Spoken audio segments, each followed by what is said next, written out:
Good morning, good morning. Guys, I'm very excited today. Overslept like crazy. But I thought I'd make do with starting the Climb to Master Draven Only account. It's gonna be crazy, high pace, educational, and I thought today was the perfect day to start it because we only have 3.5 hours until World starts. And I'm gonna be yapping like insane amounts, so I don't think I can stream that long anyways, because my voice is just gonna be tired from just talking, explaining everything I'm doing, everything that, the game is gonna look like. And I'm also completely mind blown by your guys' support. Are you guys seeing the number on the Opera EX? 187? 187? I did not expect 187. 187? What? What? That's insane. That's insane. I thought it would be like 30, 40, 25. Something like that. But, okay. So, we are going to be playing Draven up until Masters. And before we start, there's a few things I want to go over. So, first of all, I made 3 little rune pages here. 3 Draven rune pages that we'll be using. Draven number 1, which is the classic lethal tempo. Draven number 2, which is the classic PTA rune page. Where in both of these rune pages, we are going Presence of Mind, Bloodline. Actually, you know what? Cut down. Let's do Last Stand for both of them. And then in secondary page, we do Sorcery with Absolute Focus and Gathering Storm just to get that AD. I'm a big fan of Sorcery on Draven. I also think going Domination with Treasure Hunter and Eyeball Collection is good. But you guys know me. I love my Absolute Focus. I love my Gathering Storm. It is what it is. And then we got the Halo Blade rune page. That is for when the enemy team is really squishy. If I think I can kill enemy team in 3 auto attacks, I'm going to go Halo Blades. Where we got Taste of Blood, Eyeball Collection, and Treasure Hunter. And then Presence of Mind and Bloodline. So this will be if they're very tanky, Lethal Tempo. If they're not so tanky, but kind of in the middle, PTA. And then if they're very squishy, Halo Blades. Let's pop into Practice Tool here and talk a little bit about my mindset going into this challenge.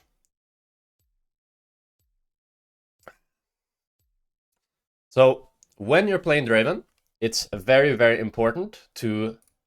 There's a few things that I'm going to be doing in this challenge. First of all, I want to use this as a way to kind of unrust a little bit on Draven, because I think my Draven is a little bit rusty, to be honest. I think my Draven is a little bit rusty. I feel like my Draven recently, it's not been insane. And I can use this challenge as kind of a way to, get back and get really fresh on it.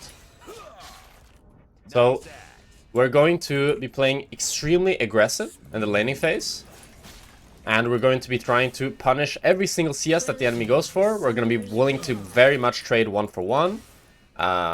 And I'm going to try to show you guys how I think Draven is meant to be played. How optimal Draven gameplay looks like, which is very, very aggressive. It's very, very aggressive. And we're going to have a good time. I'm going to talk about the mistakes that I'm seeing enemy make and how we can punish it. How you can snowball even harder with Draven. The kind of macro that you want to go through after laning phase, after you win lane. Because I think a lot of people, they win lane on Draven, but then after the laning phase ends, they don't really know what to do. And what if they ban Draven? Then we'll play... I don't think we'll dodge, because if we dodge, that'll cost too much time. We'll just play Aphelios maybe, or something. Something like that. It's probably fine. Probably fine.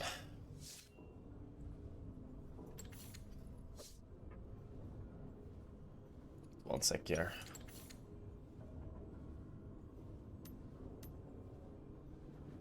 The mouse speed seems a bit bugged.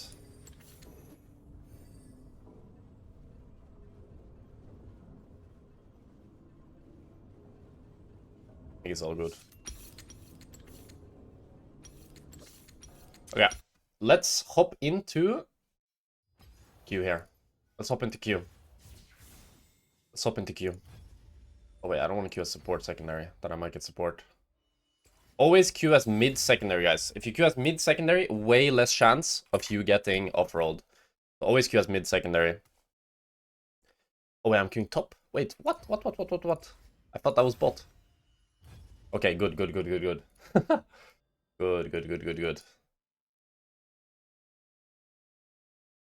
Wouldn't have wanted to go top lane first game of the day.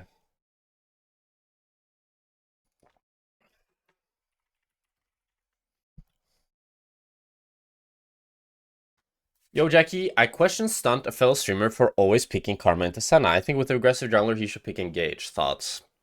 Yeah, I like Engage more into Senna, but you can also poke her out with Karma. But I think it's harder. It's harder. We want duo with Nash, but that would be too easy, no? Like, we shouldn't stomp the games that hard. The point is that it's like, you know, I got banned for it? Okay, but how did you ask the question? How did you ask the question? I think if it's duo, it's like the games will be too much of a stompage. Like, I want the games to be a bit of a stomp, because that's how Draven games should look like. But I want it to be, if I have a shitty support, I want to show that as well, you know? Like, show, because that's one of the worst parts about playing Draven, unironically, is when you have a really bad support, and then you still have to try to make do with the laning phase, you know? Try to get ahead, try to build a lead. But that's hard when your support is bad. Even when I'm now playing, if I'm going to be playing in like Platinum Diamond, if my support is really bad, I'm going to struggle. I'm going to struggle. I will. It's true. I will struggle. We got a Pike here to start the day off. Pike with Draven is amazing. Really good snowballing. Really good snowballing. Okay. What should I ban though? Maybe Ashe? Maybe champion with mobility. Master Yi, no? Master Yi is a good ban in Loyal always. That champion always is so fed and strong and so hard to deal with. Swap with this guy. I'll come back crawling in 5 games? I will not. I will not come back crawling in 5 games. We'll have to think a little bit about what we ban, chat. I like Master Yi ban, but maybe that's a ban from the past. But I remember before, whenever I played in Loyalo, Master Yi was the type of champion that could always solo carry the game. Because as ADC, you have so, like, the counter to Master Yi is CC, right? But you're playing ADC, you don't have CC in your kit. So, you're kind of reliant on your team to peel for you, and then if they don't do that, the Master Yi can actually just 1v5. Okay, they went Ezreal. I was thinking about banning Ezreal, because Ezreal is very safe. Ezreal is very safe. I want to swap here with my top or jungle, because we see enemy ADC. Always, when you see enemy ADC and you have an idea what to pick, you should swap for your team and make them happy and stuff. Gonna be considering taking cleanse here just because of rel Q. Yeah, I'm not gonna draw a Q. I can't draw that shit. Well, just because of rel, I might go cleanse. We'll see. If they go more CC, I'm definitely gonna be more encouraged to go cleanse. But it depends a bit as well, because I also want to think about, will she go exhaust? If this rel wants to go exhaust, then that will, you know, further encourage me to go MyVinny_. Marvin1Ra. To go cleanse. Because if she doesn't go cleanse, or she doesn't go exhaust. Okay, so now I see Nico and rel. Yeah, I'm gonna go ahead and go. I have to do it like this, actually, and then you guys see it properly. Okay, I know how to do it. Yeah, so when I see Nico and rel, and then Garen's silence as well, now I have 3 things that it's valuable to cleanse, so I'm gonna go cleanse. And then let's think about their tankiness. Overall, they're not too tanky. I'd say they're somewhere in the middle, right? So I think PTA is gonna be a good option here. PTA is gonna be a good option. Thank you very much, Minty, for the 2 months. Appreciate it a lot. They're somewhere in the middle here with tankiness. They got some bruisers in the form of Garen and Aatrox, but they're not really like full tanks, right? They're not really full tanks. But now let's hop into the laning phase. Okay, so we're playing in gold elo. Gold silver elo for the first game. Gold silver elo. I'm excited, chat. I'm excited.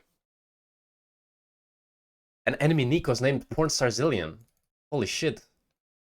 It's maybe Porn Starzillion. This is a solo queue, so hopefully our Pike is good, because he has hashtag Pike, so he's kind of a Pike one trick. So in this laning phase, what we're going to be playing for is push. If Ezreal loses push, he's a very useless champion because you can just hide behind minions and he can't use his Q.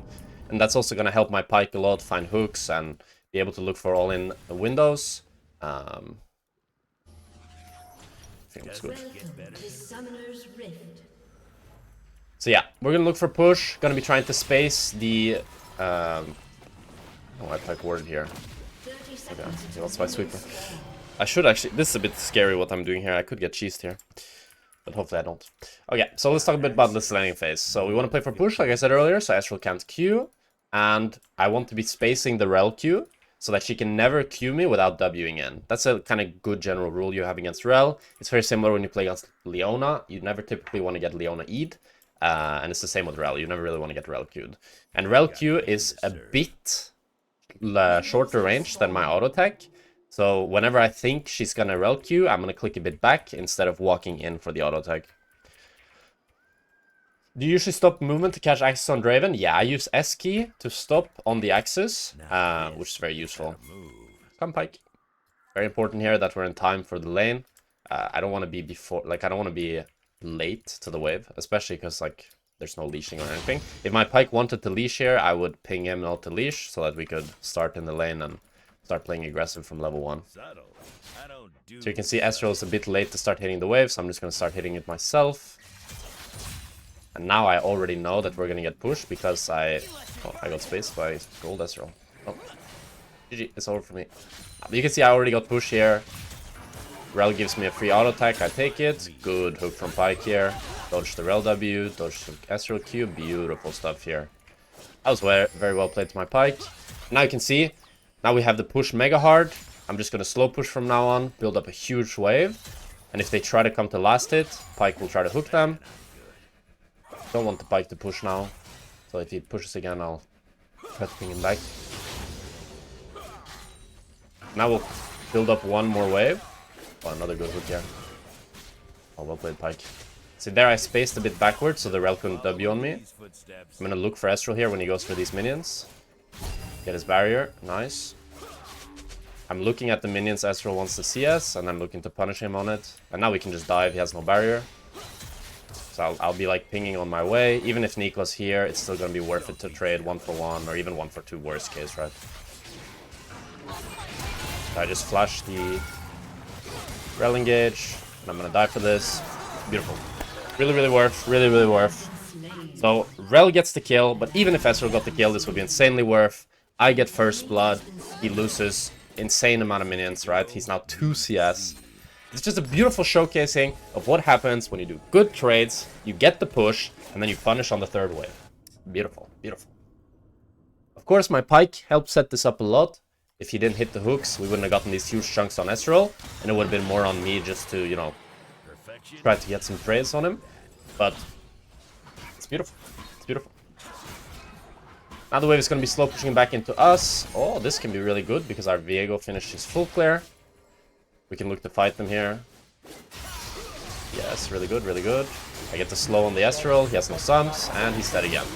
Okay, Pyke took the kill, which is suboptimal, but it's still insane for the game. Look, he has 6 CS. 6 CS. And he's 0-2, and now I'm going to freeze the wave. Just recall, bro. Go recall. Recall. Yes. Good. Okay, Pyke recalls. And this is like, I didn't do anything special. I don't think I outplayed mechanically like crazy. I dodged the Rel W, that was the only thing. But it's just about understanding how OP push is. And then once you get a good trade on the push, just start slow pushing. An enemy team will int to try to get minions. That's what the Ezreal did, right? He int to try to get the wave. And once he got chunked for it, his game was just fully over. Now I just need to wait for my Pyke to come back. And I need to think a little bit about Nico. I didn't ward, which I should have done when Ezreal was in base. It's always good to ward when you know where enemy laner is. But now, because I didn't ward, it's hard for me to play that aggressive. Because Nico could come from a gank, you know? But I think Ezreal is just trolling here. Yeah, Ezreal is just trolling a bit here. This is really bad that I didn't ward. Pretty bad that I didn't ward. Because you can see now how scared I have to play. Even though we chunked the Ezreal to really low, I don't really want to walk up and ward now, because if Nico's there, I think I can die. Oh, Pyke. Montage. Beautiful. Beautiful from Pyke here. How we push the wave. I mean, this was all Pyke. This was all Pyke. I just followed on his engage. But you could see there for like 10-15 seconds, it was kind of awkward because I didn't ward. And that's a big thing that I like to talk about with warding. It's a lot of the time warding is really, really good because it allows you to play aggressive. Because if you don't see the enemy jungler on the ward, you kind of know he's not there, which means you can play aggro. But if you don't know, you have to play very hesitant and very scared and be like, oh, I don't really know what I'm gonna do. Another mistake I could make here is greeting for this plate. Don't greet for this plate. I already have lots of gold. The plate, 120 gold is not going to change anything. Ezreal's going to be able to cancel my base. Everything is going to be mega scuffed if I greed for it. Don't want to do that. Thank you much, Adi Legend, for the prime. Appreciate a lot. Thank you.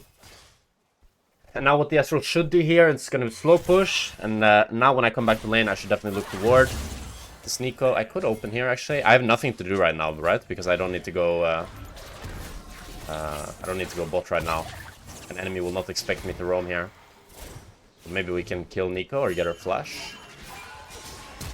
Nice, we got our flash. So here, because I know that even if I move here, I'll still be in time for bot. It's always good to move. So I lose like 1 minute for this move, and maybe we could have killed Nico, but we didn't kill her, but we got her flash. Really good. And you could also tell there from my E that I was trying to E her into the angle of the Pyke Q. It's good to use your E to try to understand that it can knock them in one of two directions, right? So you want to use it in a way that it knocks it to your team. Here I'm going to freeze the wave, make Ezreal's game really, really painful. But this isn't actually going to freeze because I'm playing Draven, so it's just going to be a slow push. But Ezreal will probably still walk up to try to get CS because, you know, he wants to farm. So it's good to try to punish him on every CS I think he's going to walk up for. Just like this. Beautiful. Then I walk into the bushes to drop the minion aggro.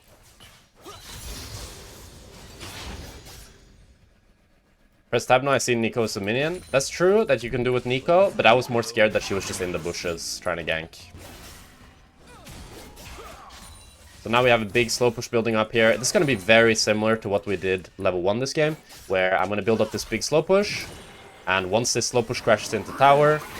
okay, Ezreal had a stroke. Well, I think he's tilted.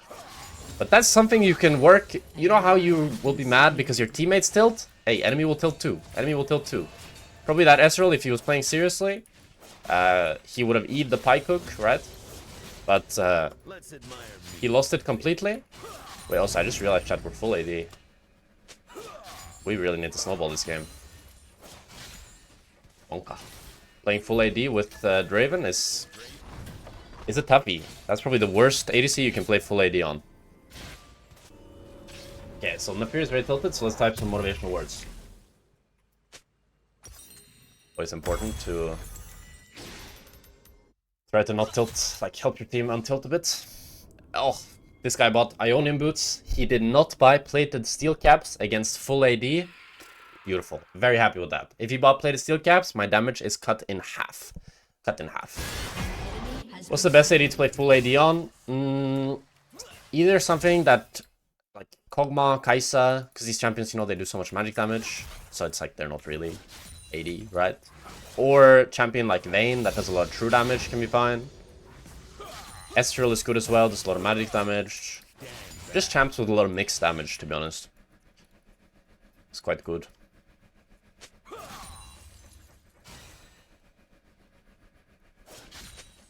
Okay, they're fighting in the river here. I should go move, even though my wave is not the best. I'm gonna look to ulti the Rel here. Okay, it was a bad ult by me. But it scares them away, so I can come and... I mean, this should be good, right? I can just hit the Nico here. Didn't dodge the Ezreal ult, but it's all good.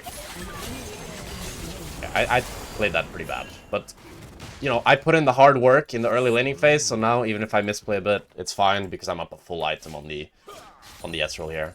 But I tanked so much damage. Ideally, I wouldn't want to tank this much damage because then I could stay now. But because I'm so low, I'll have to base. Like, I'd want to punish Ezreal on the slow push, poke him under tower when he's going for CS, and, you know, keep bullying him and not letting him farm.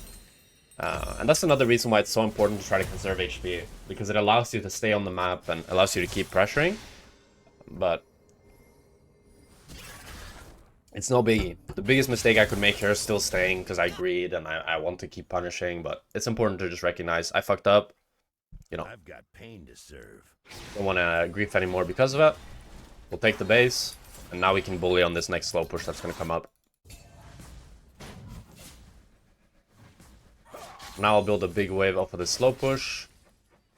And then I'll look to kill Ezreal under tower or punish him for every CS. We'll see what happens. Although if Rel roams all the way to mid lane, I'm inclined to hard push. But I know that this wave won't crash, even if I hard push. So I might as well wait for next wave. But it's really good for me if both supports end up roaming here, because I know that I can solo dive Ezreal. I just need a few auto attacks, and then I can kill him.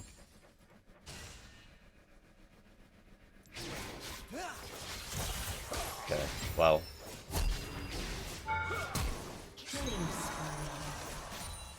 Okay, well. He made that look. He was alt-tabbed, I think. Never alt-tab while walking to lane, chat. You know, that's something I used to do. That's something I used to do all the time. Even when I remember I was master, and I still alt-tab to lane sometimes and died walking to lane. So fucking tilting when that happens. But another thing that you saw me do there is I didn't ulti. Why did I not ulti? I didn't ulti because I knew he had flash. So if I instead run for the auto attack, he's gonna have to flash before I auto, and then I get a free ulti. But because he flashed too late, as my auto attack was already going off, I knew I could just kill him with that, right? And now I'll just look to auto attack him for every minion he wants to go for. I'm fine taking some tower shots. And now he's dead to my ulti. I mean, my damage right now is just absurd, right? So this is the Draven snowballing is just ridiculous. Ridiculous. I need 2 auto attacks and an ulti to kill him, you know?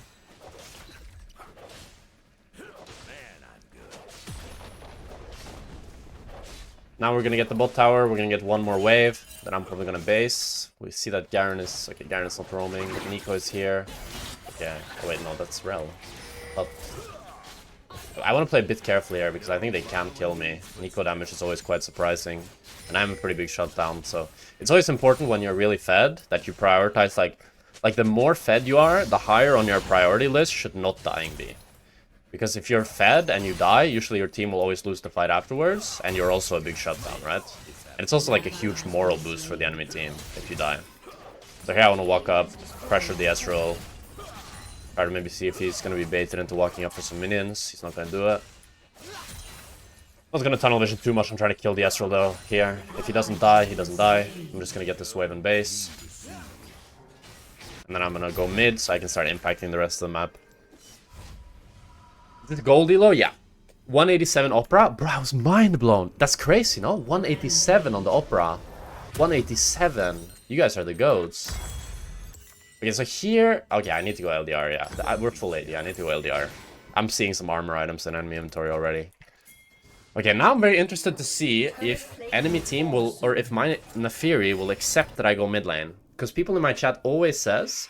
that if you go mid lane as ADC, your mid laner does not go bot lane. But let's see if I ping him to go bot. If he gets it. He's going bot. It's beautiful. He's doing it all by himself. So I need to go anti-heal this game, chat. For the Aatrox. Beautiful. I want to hit mid tower here, but I think I can die pretty easily from a Rel flank. I think I shouldn't hit mid-tower shot. I think, actually, but I was gonna play aggressive. Oh, I'm gonna play aggressive. I just know if Nico's here and Rel is there, I just die, you know? But if they're gonna give me free auto attacks, I'm gonna take it. I think it's because you're so fed he accepts the swap. Maybe, yeah. That could be it. But he's pretty fed too, so you might think he has like a big ego. Oh my god, my damage. Is Nico here? Wait, Nico's here. I'm gonna walk around here. Not gonna throw my lead here, gonna play quite careful. Okay, here, this should be good. This is Garen walked up to the tower if we hit the hook air pike. Okay, we missed, that's all good. You can see I'm playing pretty careful, don't want to take a 2v3. Like, I could try to outplay it, like, mechanically, which is fine to go for, but it's like high risk, low reward. It's like the... What could end up happening is I just lose my flash and I don't kill anybody. And that's pretty bad, you know? I'd rather just wait for them to move away, get the wave. Look for if my pike hits a hook. Okay. Need to cancel Rel. Nice. Didn't cancel the Rel, but got her with the slow, so then she died. Once I saw the Rel, like... Once I saw the Nico clicking so far back, I knew that I could go in. Because they weren't really pressuring me. The Nico was kind of selling out the Rel. I think that the Nico can play a lot more aggressive on me, to be honest. I think she's underestimating her damage. Maybe it's because she knows I'm so fed. Oh, Pike is dead, maybe. No, he's alive. Okay, I do a lot of damage. 468, oh my goodness. That's crazy damage. Okay, let's start having a bit of fun, no, chat? Let's start, like, twisting a bit and going, like, 1v3. No, but it's supposed to be educational, but the inner Draven main part of me just wants to try the montage.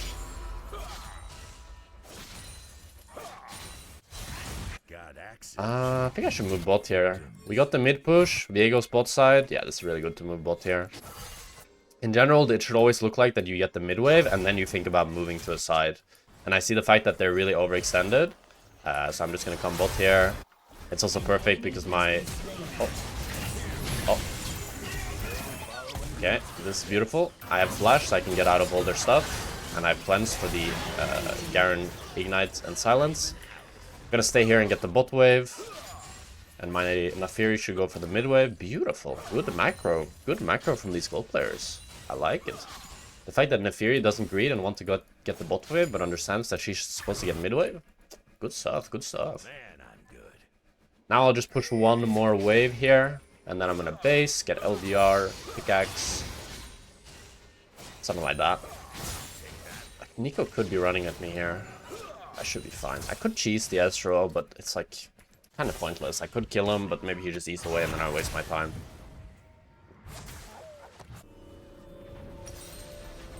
Okay, let's get LD... No, let's get Mort Reminder. That's what I said, right? Yeah, Mort Reminder for that Aatrox healing. Although it's only Aatrox. Maybe it's not even worth to get Mort Reminder.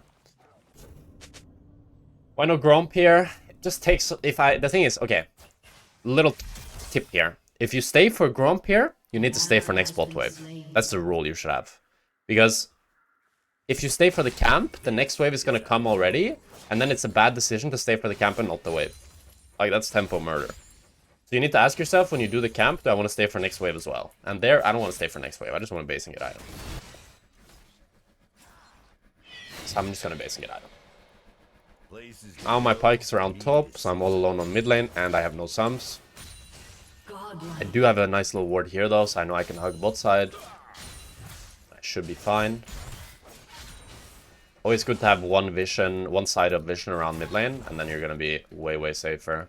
But it's really hard for me to come up to my team to rotate here, because I have no vision, right? Like, I could still start moving now, but it's kind of awkward. I don't think I'm gonna ulti either. If we end up TPing, maybe I should have ulted. Fight. Fight. I don't think she can kill me when she misses her E, no? Might be dead shot.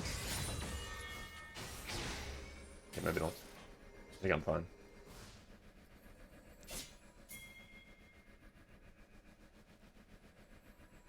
I want to hit just for my axes.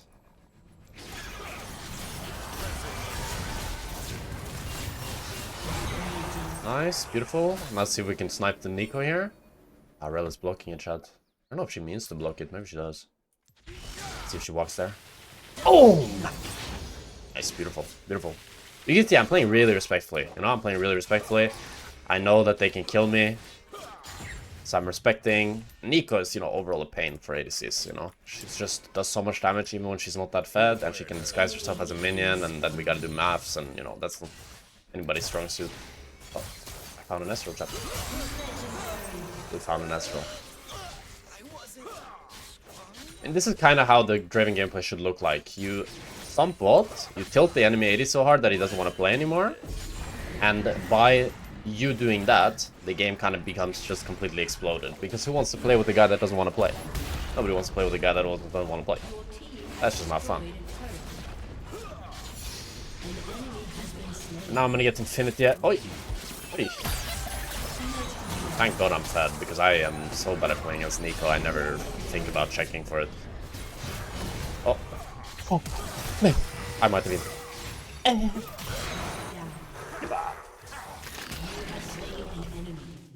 It's fine. I got the... I gave him 1,000.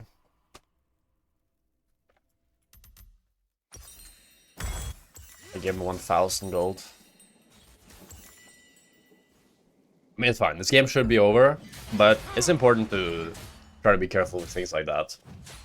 Because especially this game, like...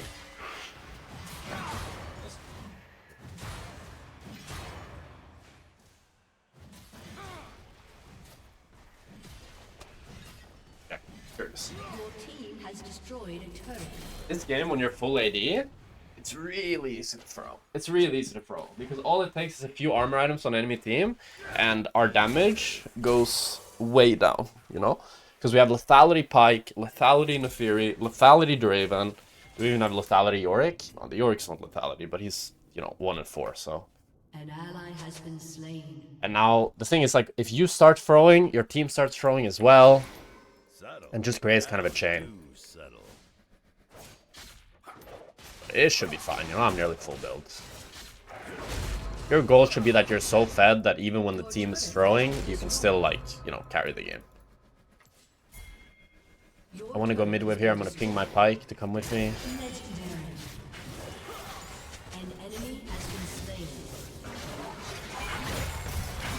Pike messed up, but it's fine, I think.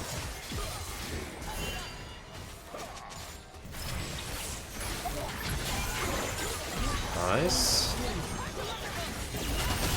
You know, I had enough damage there to kill the Nico before she could ulti. But I wasted my cleanse a bit. But it's all good. Nice, beautiful. I want to hit mid here rather than going Drake. I don't think this is going to be a soul game, so it's kind of pointless to do a Drake at 22 minutes. But it's fine if my team wants to go for it. I can be here alone. We just get the tower and then he can hook in, maybe. Okay, this might be bad shot.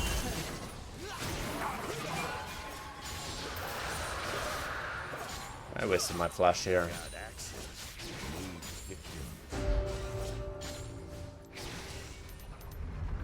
Let's base here and open the dragon. No, not dragon, Nasher. Let's get Berserker Greaves. Nice. Yeah, Legend Bloodline, the Pike knows. You guys see how even without any lifesteal, my autos were healing me 100? That's why I like Legend Bloodline a lot. That's why I like Legend Bloodline a lot. But I want to do Nash so we can end the game. Maybe I try to solo it. You guys think I can solo it? Let's see. Not if I have enough healing.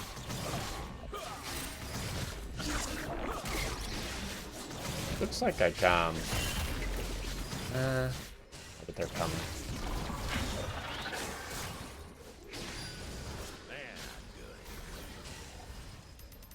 I don't know if I could. I think maybe I would have died, to be honest. Oh.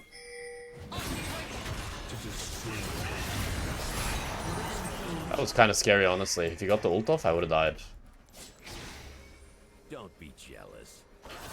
Let me lifesteal, please. Nay, let me lifesteal, please. Let me lifesteal.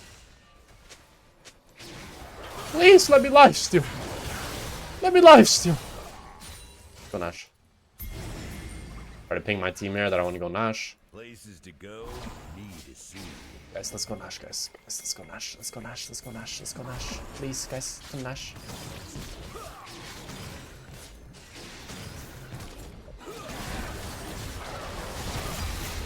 Thank you, team. I just had to run out of pings. So here, I want to just look for a turn with Pike, or we can finish it a turn within a bit in time. That was crazy. That was a blind flash in by Nico, I think.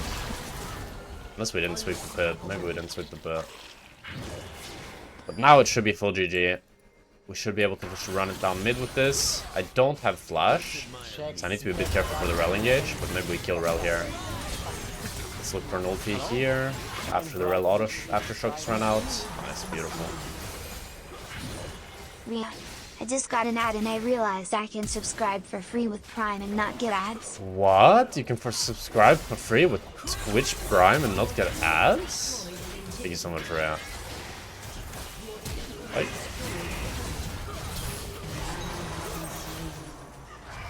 Yo, shit, I might be dead here. I killed Ezreal. Shiba. Well, I died. My E killed Ezreal, no? It did so much damage to Ezreal, it's kind of crazy.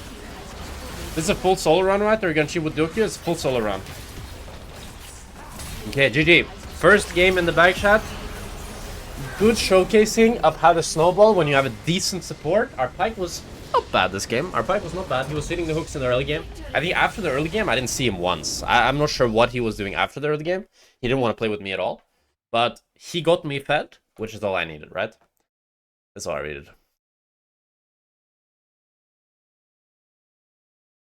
You'd recommend one-tricking as ADC? Even if yes, who do you recommend? I wouldn't really recommend one-tricking. I think it's better to play 2 to 3 champions. But a small champion pool is definitely better than a big champion pool. Definitely small champion pool over big champion pool. Okay, we're starting off silver 2. This was like silver gold elo lobby. Let's queue up for another one, chat. Full AD. Love it. Love full AD. You just love it. But thank you very much for it for the 4 months. Okay, what are we banning here? So we banned Master Yi last lobby. I think... Oh, we banned... My jungler banned Master Yi. What's another really strong low elo champion? Malphite. Malphite. I'm not playing as Malphite. Fuck Malphite.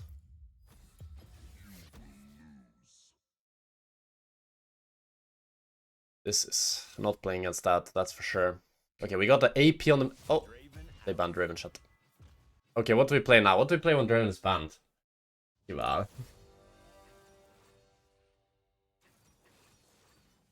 Aphelios? I didn't buy many ADCs, chat. I have Aphelios, Ashe, Caitlyn, Jhin. MF. I don't have that many champs. Aphelios? Okay, we can do Aphelios. I wonder if it's someone from last game that banned Draven. I don't know what Draven's ban rate is in Loylo. Did you misspell your name or is that like the Spanish spelling? No, it's like the educator. It's a bad meme, to be honest. I kind of regret picking this name. I thought it was funny, but it's not funny, to be honest. Let's do Aphelios. Let's do Aphelios. These will be my runes. PTA. Actually, let's go Triumph instead of Absorb Life. Bloodline for the lifesteal. Cut down coup. The coup de grace. And for secondary, you guys know me. I love my sorcery. Absolute focus. Gathering Storm. Beautiful. Beautiful. Might be... I think I'm going to go cleanse here again, chat. Because they have a Nico, just like last game. And they have a Rel. And they have an Ahri. So 3 champions here that I can cleanse stuff from. So yeah, I'm going to go cleanse here again, chat. And I'm also playing Aphelios, who's like no mobility, right? So cleanse, really, really needed. Really hard to play this game without cleanse. Because all it takes is one of their CCs, and they can layer the rest of their CCs onto me. And it's just over for me. It's just over for me. To make it even, can you buy no boots so they have a chance? Yeah, I'm gonna play Aphelios turtle speed. Turtle speed. He's already a turtle even when you buy boots, Yumus, everything. Everything. Oh, it's the... Wait, this was my... Wait, this was enemy support last game, no? Oh, it's the Nico from last game, yeah. Maybe they banned Draven. It's another Nico. I have to count the minions, chat. It's my greatest counter. Okay, so here in this laning phase, we're gonna try to get the push again, but it's gonna be a bit hard, maybe, because Xayah pushes faster than me. I do outrange her with the green gun. So I'll be playing to try to get some cheeky autos on her here and there. I'll be going into the bushes to drop the minion aggro. And yeah, I'll just build up a lead trying to do that. If I can get an HP lead, even if we lose push, I'm happy. Ideally, I still want to try to get the push. And also, I want to try to ping my Renata to hit the wave a lot. And if my Renata wants to leash, I'll ping that we want to, you know, go to lane and play and push. So yeah. Hey, thank you very much, Walter, for 13 months. Yeah, I'll build Gale Force. I miss the one champ I miss Gale Force on is Aphelios, to be honest. Just the one champ. The one champ.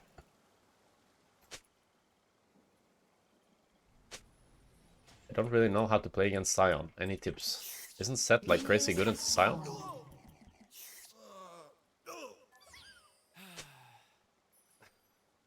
I can't tell if they're like trolling or if they're actually angry. I don't know. Well, it's fine. For real. Oh, she's for real. This is the tip. Oh yeah, so let's try to play for push here, chat. Wait, Diego, your buff has spawned. Wait, Diego. I'm so sorry. He was 10 seconds late on the buff typing as Diego skins. Wait, that's so cute. He said he has all Diego skins, but it's his first game. No, that's so cute. Oh, that's so cute, chat. Okay, so you can see here we're getting some free auto attacks on the Xayah, making sure I click back to drop the minion aggro. We are getting the push because they leashed, looking for autos on the Xayah. Now, because I've gotten a pretty big HP lead, I can force her off. And now you see, we have the push shot, we slow push. Okay, where are you? In the wave, Renata? Not good. Look for a green Q here. Beautiful, beautiful, beautiful. Auto attack before she runs out of range. Oi, missed him. Oi, oi, oi, oi, oi. This Renata wants a piece of the pie, wants a piece of the minions, I think.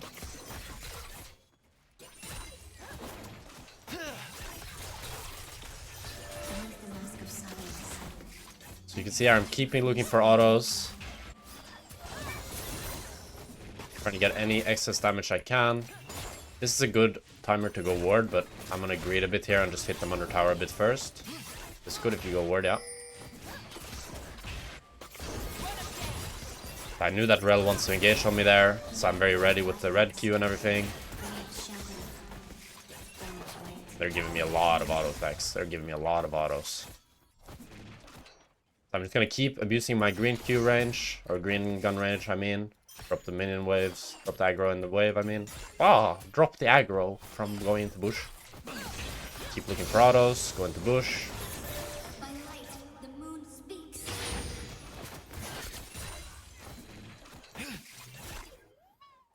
Why is she so far back?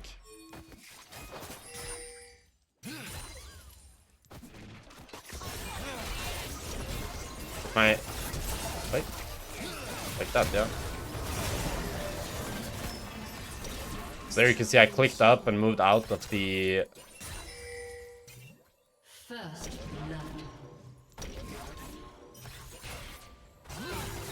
the Xayah EQ. So she couldn't root me. an enemy has been slain. Now I just slow push. Because I know the enemy can't touch the wave. No rush here, you know, we're just slow pushing, slow pushing. Gonna build up a big wave again. And then I'm gonna poke them under tower. Rel should have based when she got this chunk, but she made a big mistake here not basing. But now you can see they just can't farm, you know? Like, why would I... An ally has been slain.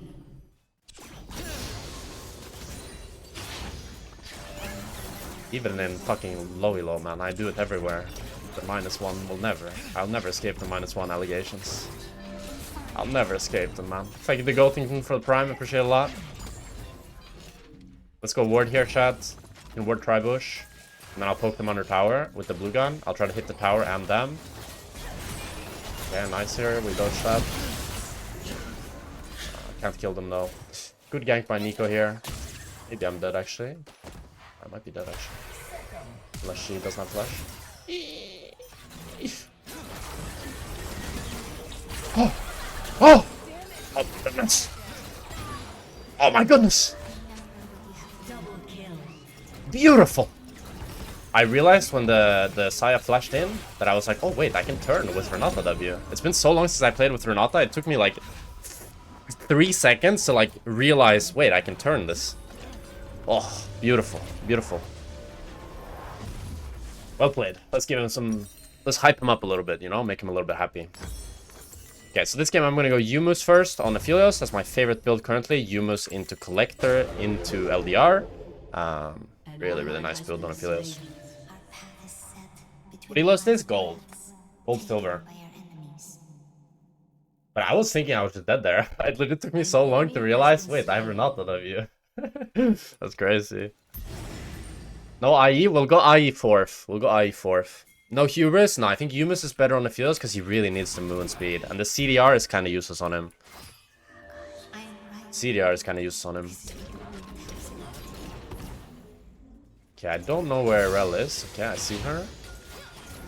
So now, because this is a huge wave, I need to respect it a little bit and wait until my Renata is close. Here, Xayah is imping a bit. I can walk up and hit her. Tank a little bit of this. We don't get onto them, but it's all good. Here you go, the cannon. Now I just want to hard push here, I think, and poke them under tower.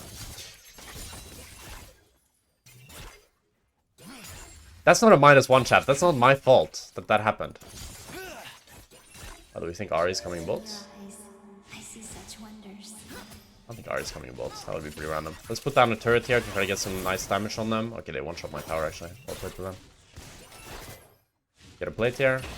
I don't get a plate, actually. Nice. Proc the PTA, do some damage. Gonna hard push this again now, chat. So now I just want to hard push every wave, and I'm just poking them on every wave, as you can see. And it's also because my Viego is behind them. If I want to ping my Viego to come. Wait, tanked a bit too much there. That's so good. Yeah, how did I fuck that up so hard? Maybe I didn't.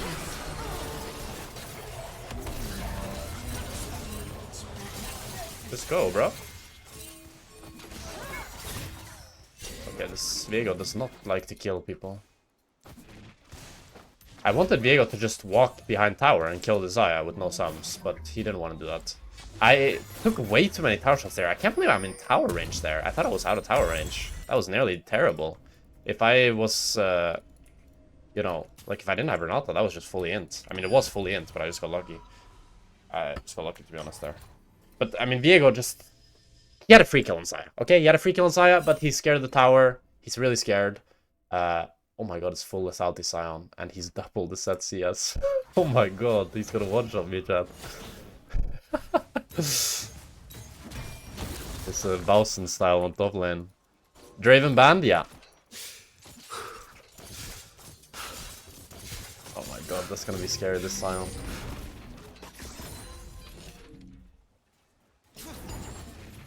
Okay, here we have a bit of a freeze. I'm gonna hold it for a little bit, and then I'm gonna convert it into a slow push so that I can build up a big wave and poke the Xayah under tower again. I don't want to just fully freeze it, I'd rather make it into a huge wave. But I can freeze it for now, especially since my Renata's roaming as well. Then if Rel is showing on bot lane, I'll of course click back and be a bit more scared. So Rel is showing, but Rel is not pressuring me yet. I'm gonna start thinning the wave out a bit because they're gonna crash it with Rel. I have no sums and I don't know where Nico is as well. It's something I need to think about.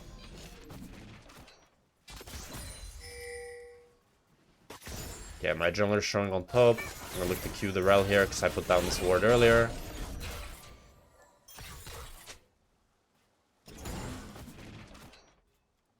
Okay, now we just slow push. Need to think about Nico though. Need to think about Nico. Not in the minion wave, but she's gonna be bot side for sure. Viego spent so long on top and Nico didn't show on top, so for sure Nico is bot side somewhere.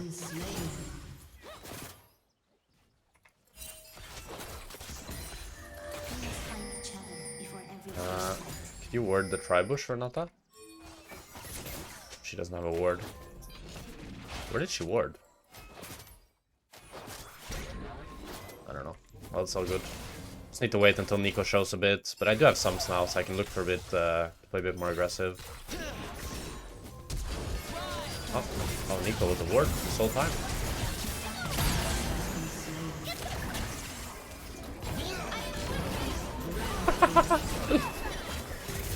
Hey, I missed the green Q. Oh, she had fucking... Oh, she had E back up. My bad. I should have flashed. If I flashed the E, I'd kill her. I thought her E was still on cooldown. I knew there that, you know, I can do insane damage with my... I should have just flashed the Q, to be honest, when the E didn't kill me, and I could have killed her that way as well. I got a bit too greedy. I mean, not too greedy. I could have just flashed and I would have killed her. But I knew there when I was just waiting for them to stack up as 3-man, and then I would get the crazy ult. Crazy ult. Blue ult into blue Q. I lost, man. I lost. So fucking satisfying on this champ. That's why you play Aphelios. That's why you play Aphelios. So on Aphelios, I go a few points into Q, and then I start maxing E. That's the skill order I do. I start the game with W, then 3, 4, 5 points into Q, and then we start the E max. And you can see already now I have 35 lethality, so I'm nearly doing true damage.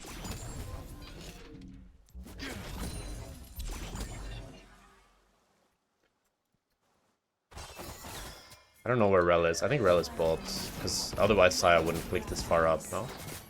I think it's fine. I can 1v2, as long as I don't get Rel CC'd. I get Rel CC'd. That should be fine.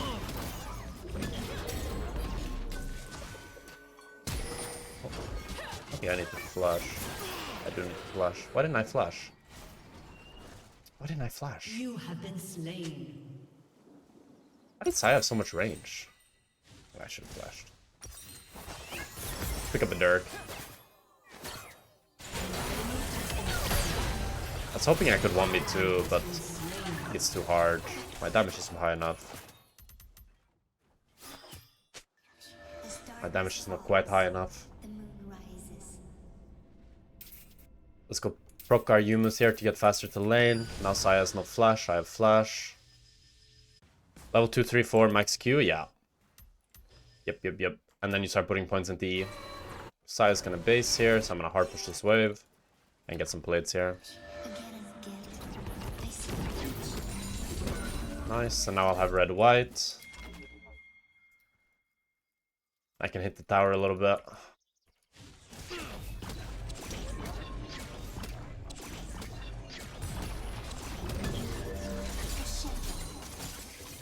Now I'm really strong. Just need to not get Nico ulted. Vigo's AFK. This might be a hard game, chat. He's back. This has to be troll, I think. Nice, beautiful.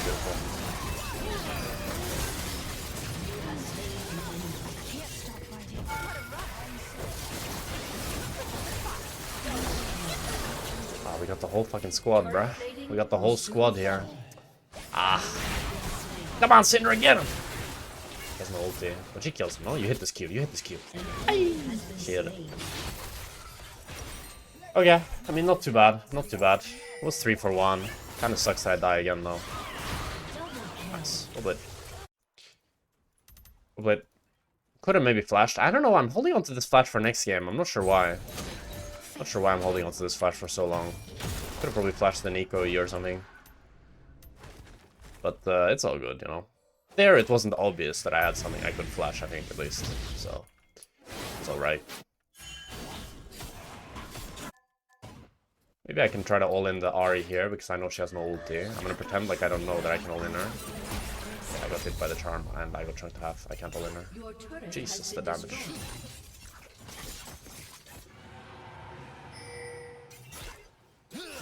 That's crazy, the damage.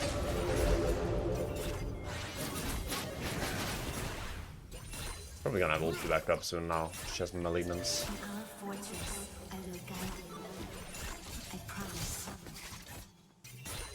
Go chase this though. I mean, she has ulti for sure, no? Yeah. Got ulti. I'm gonna go for mid-wave here. The sound is scary, chat. The sound is real scary. Nico showing? Nico is somewhere. We see Nico somewhere. Bot lane. I can maybe get mid tower here. That's really good. Oh, well played, Syndra. Shut down.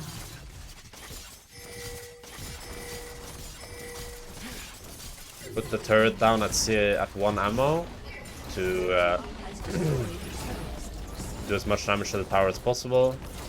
You can see that I went to white all the way to 1 ammo, and then I placed down the turret. My weapon rotation this game is red white into green white into green blue into blue purple. Into red purple into red white again, and that's a weapon rotation I use every game on Aphelios. It's really good. The biggest benefit of having a green blue over red blue is that green blue just gives you so much range, while red blue is very low range. So this is a really nice combination in my opinion. That's what it's always my go-to. Now I need to use up my green first, and then my blue, and then my purple.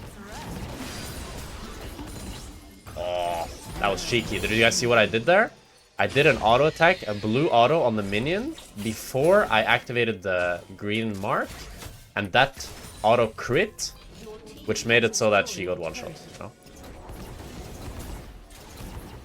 There's a lot of cool things you can do with Aphelios. Why it's one of my favorite champs. Oh, this guy's mega slow. Oh, that's okay. He's slowed on us.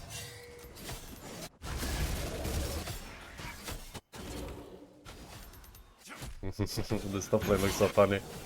But yeah, let's focus on the game. I need to fight here with my team. Oh, that didn't hit. And here I ended up using my blue before my green, which is bad for my weapons, but you know, sometimes you have to do that shit, right? Because for the fight, it was way better for me to use blue there, right? So now I'm in a base, I'm nearly I might open top here to catch the wave. Maybe I should have stayed, because they will keep fighting. I'm gonna come here and move. Yeah, this was maybe a mistake now though, to stay after I already decided to base.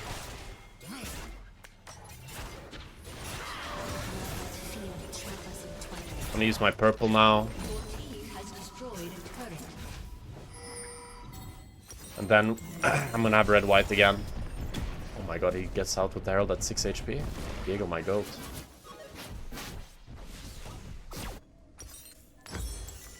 Don't think I need anti-heal this game, chat, right? Let's see here. Doesn't heal, doesn't heal, doesn't really heal, doesn't really heal, doesn't really heal. Yeah. Don't need anti-heal this game. Just gonna go LDR. What?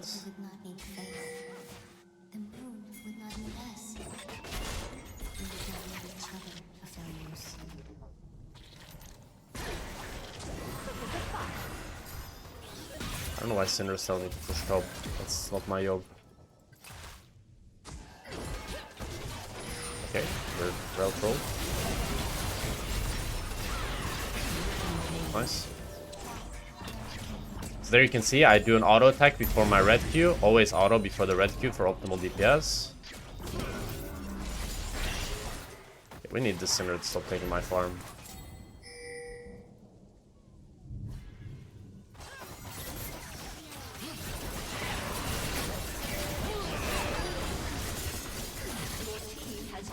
Couldn't land the ulti on them there.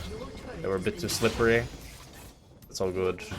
But, okay. So here we have actually the classic syndrome that you guys are talking about, where a mid laner just absolutely doesn't want to go side lane when he should go. Oh, guys. Diego. What is this? We're gonna let him take this tower. Nay. Not work. You know why?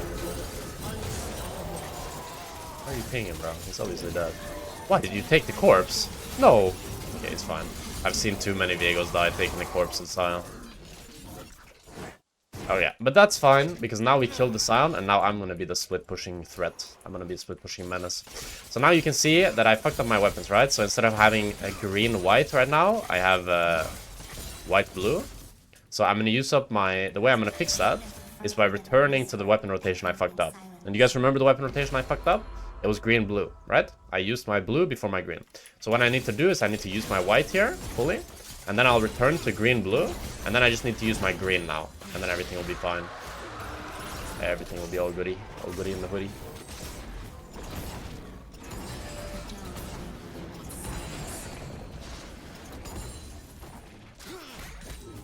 Okay, I'm gonna base there, get LDR, start building towards Infinity Edge. Really fed. A lot of damage. We have 3 Drakes. Beautiful Viego. Love it when my jungler gets the Drakes. I'm just gonna make sure to use my... So now Syndra's going side, but now Set is taking my mid wave. But it's all good, you know, I got to push outside at least, so... Why LDR this game? You mean over Mortal Reminder? Because they have no healing.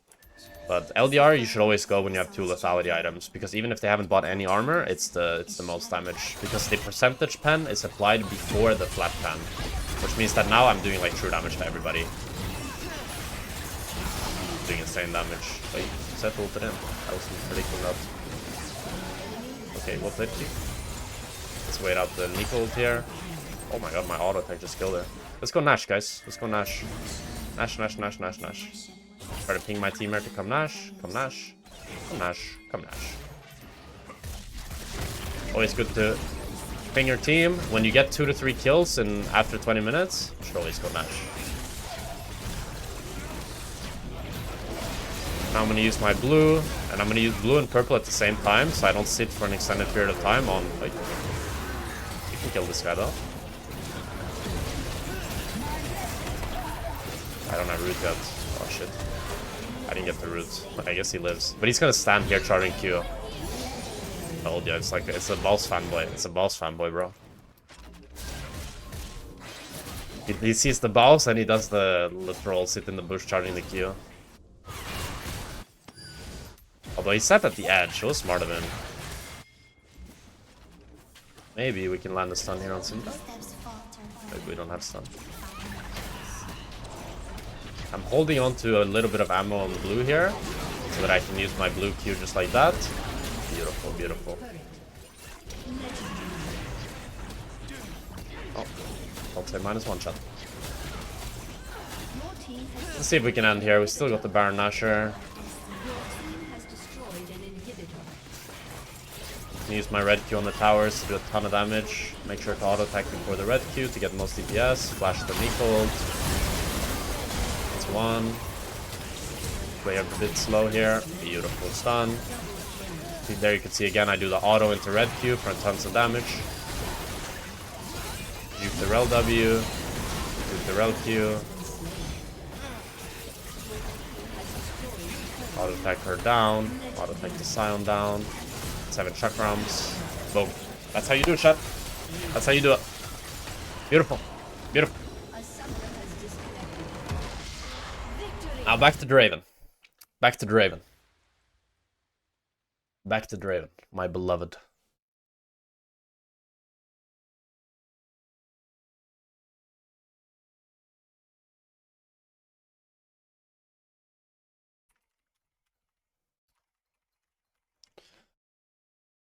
Just remind me tomorrow. ADC Essentials is good? Yeah, I like ADC Essentials. I like that. I like that. Okay, we can swap here with our mid laner. I don't mind. We can just pick the Draven. Gonna be looking at Draven here, chat. Gonna be picking Barrier right now, but we'll see if they pick more CC. Nami does have some CC, right? She has the bubble, and she has the... I mean, the ulti you can't cleanse, actually. It's just a bubble. But the bubble is so easy to dodge that I wouldn't really go cleanse if it's just Nami, right? I would never go cleanse for just Nami.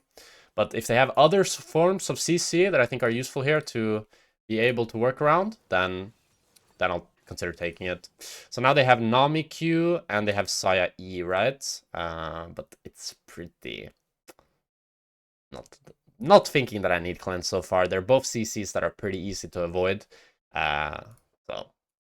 So far, the whole ADC spectrum, that's the spectrum.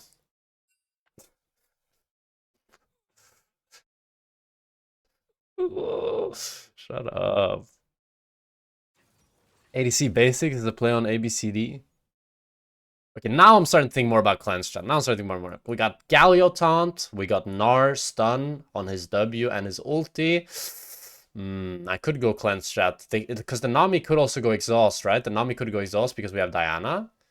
I would maybe think that the Nami could go exhaust.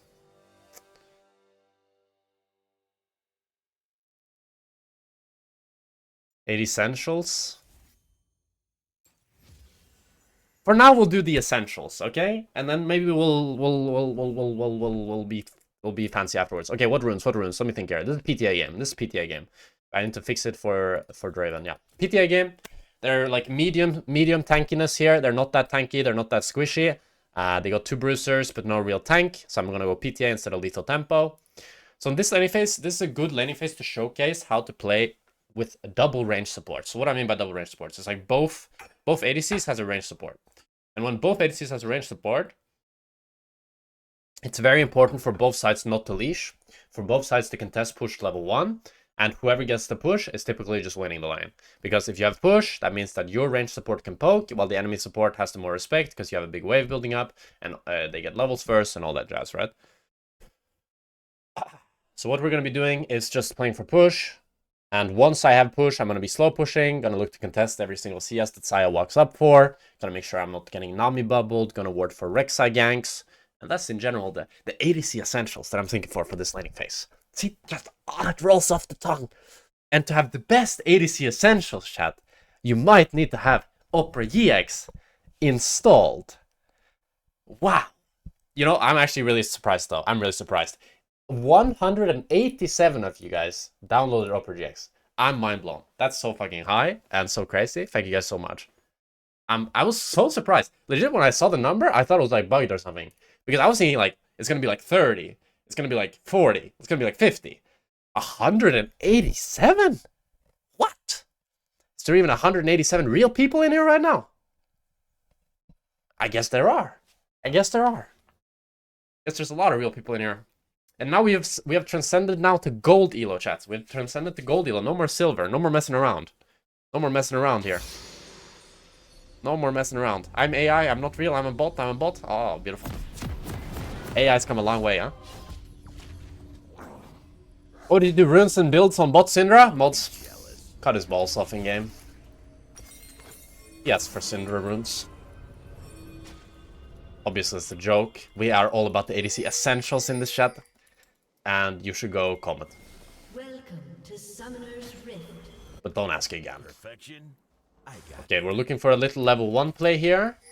It's gonna be the Lux that goes first, right? Unless the Veigar wants to start cage. Okay, we're not gonna have the Lux walking first.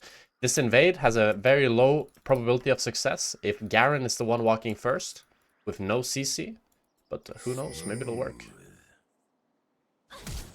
Okay, well, we got a flash. Unless Lux wants to flash as well. Oh, Lux started E anyways, so I don't think Xayah even needed the flash, to be honest, because our one guy with CC didn't even start the CC. So now, come. Minions have spawned. Jackspektra 2023 Superstar LEC Superstar. So now we just sit in the third bush here, chat. It doesn't matter that they spot us, it's whatever. We're just gonna sit here and wait for the wave to come. And then when the wave comes, we're gonna start fisting the wave a little bit, making sure that we get the push here. And yeah, just building up our lead this way. Thank you very much, Gio, for the 4 months. I appreciate it a lot. We appreciate all our subs here. So fucking much, chat. So fucking much. So you can see I'm preparing an axe here. Gonna auto-attack the wave once. Just get my second axe ready, and also make sure that I push. And then I'm going to do my second auto on the middle wave here to try to make sure that all the minions are auto-attacking one of our melee creeps, just like that. Beautiful, beautiful. So now one of our melee minions dies.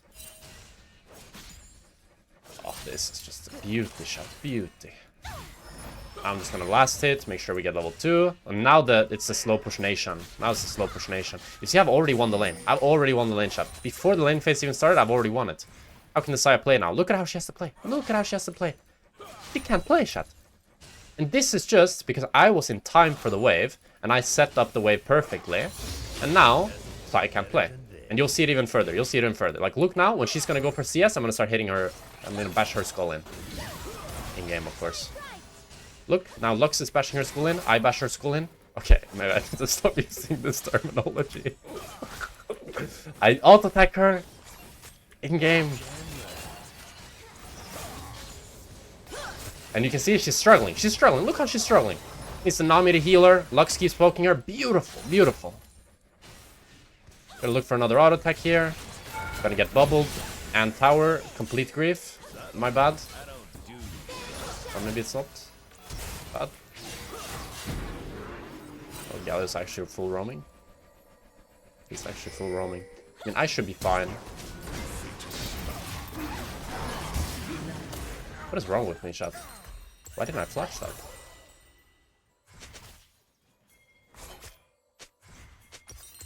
got axes. Need victims. Okay, let's focus up. I mean, I just had to flash, right? It was a good flash by Galio, though, flashing over the Lux Q, but I mean, you don't really need reaction speed to react to that. An enemy has been slain. I kept the flash from last game. Has been slain. That was a crazy roam by Galio. let's I like what this Lux is doing here with the holding the wave, so I'm gonna fully hold the wave here, pull this out, kill this caster, and now I pull it to the middle here. Don't push it though, I want to freeze it. That's the goal, you know? You can go recall if you need to recall. My Lux can recall if she wants, she can stay if she wants, I don't mind, but she just needs to make a decision. And she needs to make it fast before enemy bot lane comes back. Then I should go ward right now while I know enemy bot lane is in base. It's still not bad for bot lane what happened, right? I didn't use my sums, kept my flash till next game. And I now get a pretty big CS lead because I got to hold the wave. So really good when you come back to lane from these sort of situations. You try to look for the fact if you can see you can hold the wave. If you can hold the wave without losing too much HP, and you want to drag it all the way to this middle bush, that's the most ideal place to drag it when you're trying to freeze. It's just beautiful, beautiful. Now you can see double Xayah CS even when enemy mid laner roam bot and killed me. And that's just the ADC essentials right there. That's just what that is. Now we're just gonna build up a big wave and slow push, and then we're gonna look to bash the skull up. Okay, we're good gang fight. No, fuck, we have the whole squad here. What the fuck? Holy shit, guys. 4 people bought at 5 minutes. We're getting the real ADC essentials right now.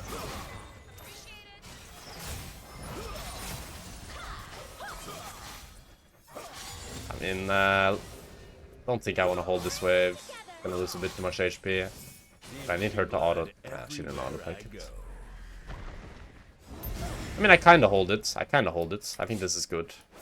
Now the wave is gonna slow push again. I want to look to run the Xayah down if I can. I cancel an auto there. Wait. No exhaust on Nami. Okay. Is enemy mid coming bot again? I feel like they are, no? I'm gonna go ward. I think they're gonna leave bot lane, chat. Xayah, Galio are living bot lane, I'm pretty sure. Maybe she hit that? I mean, Nami's nearly I'm just worried about Galio, to be honest. Wait, my camera went a bit crazy here. Nice, finally we use our flash. Beautiful flash key here. ADC essentials, flash forward when enemy ADC is trolling. Now I want to push one more wave so that we crush it. Gonna ping like on my waves, on my way, so that your Lux understands that I want to push this to make it fully crush. And Lux can use her spells on the wave as well. Nice, beautiful. Just use our W here for attack speed to clear the wave faster. Nice, nice, nice, huge. Now you can see even through all of this, enemy jungle came bot. Enemy mid laner came bot. Still double the Xayah CS. I got a kill. I'm really fed. Let's start building into hubris. Let's get boots here instead of another longsword. I really want some boots of speed. And everything is bing chilling. Everything's being chilling, chat. Jackspektra 2020. The wave is in the middle for me here. I could open to mid, but this fight looks like it's gonna be over by the time I get here, so no real reason to go mid here. So just gonna go bot. Vape fell Moffle. Why never refills? I ain't spent a single cent on potions. That's just a waste of my money. I just, on Draven, I typically don't go it, because, I mean, I go Bloodline, I have D-Blade, I have Summon Sustain, I don't really need it, but it's not bad. You should probably buy it. I'm just a greedy motherfucker. I'm just greedy. Thank you very much, Waffle, for the prime. Chill out. Chill out. We'll drop the next there to read that. So good. Okay, got another slow push here, chat. Just gonna slow push this wave. It's the same thing. It's a very... The ADC essentials are very... It's very repetitive, you know? We get the slow push, build up the slow push, look to punish enemy on every CS. Rinse and repeat, baby. Rinse and repeat. The team that is slow pushing is the team that has pressure. Or the bot lane, rather. So here I go ward to make sure that I can keep pressuring. Gonna walk up here, hit the Nami a little bit. Beautiful. Ooh, very good binding here by my Lux. Gonna run this Nami down. Oh, you Lux! Bomba. Beautiful. So you can see, we have a big wave slow push. I know we're stronger. We killed them. Beautiful. Okay, here I'm gonna do a little greedinator. We're gonna get this plate. We're gonna get this wave. And that's because we have hubris after this. It's beautiful. Hopefully Galio does not come and hammer my head in. Oh, he's coming, chat. Side Rek'Sai. I really want this wave. It's all good though. He gave up. Nice. Beautiful. Now I will lose this wave. I will lose this wave, chat. This is a sacrifice that you need to accept. I will lose this wave. If Xayah plays this well now and hard pushes, I lose this wave.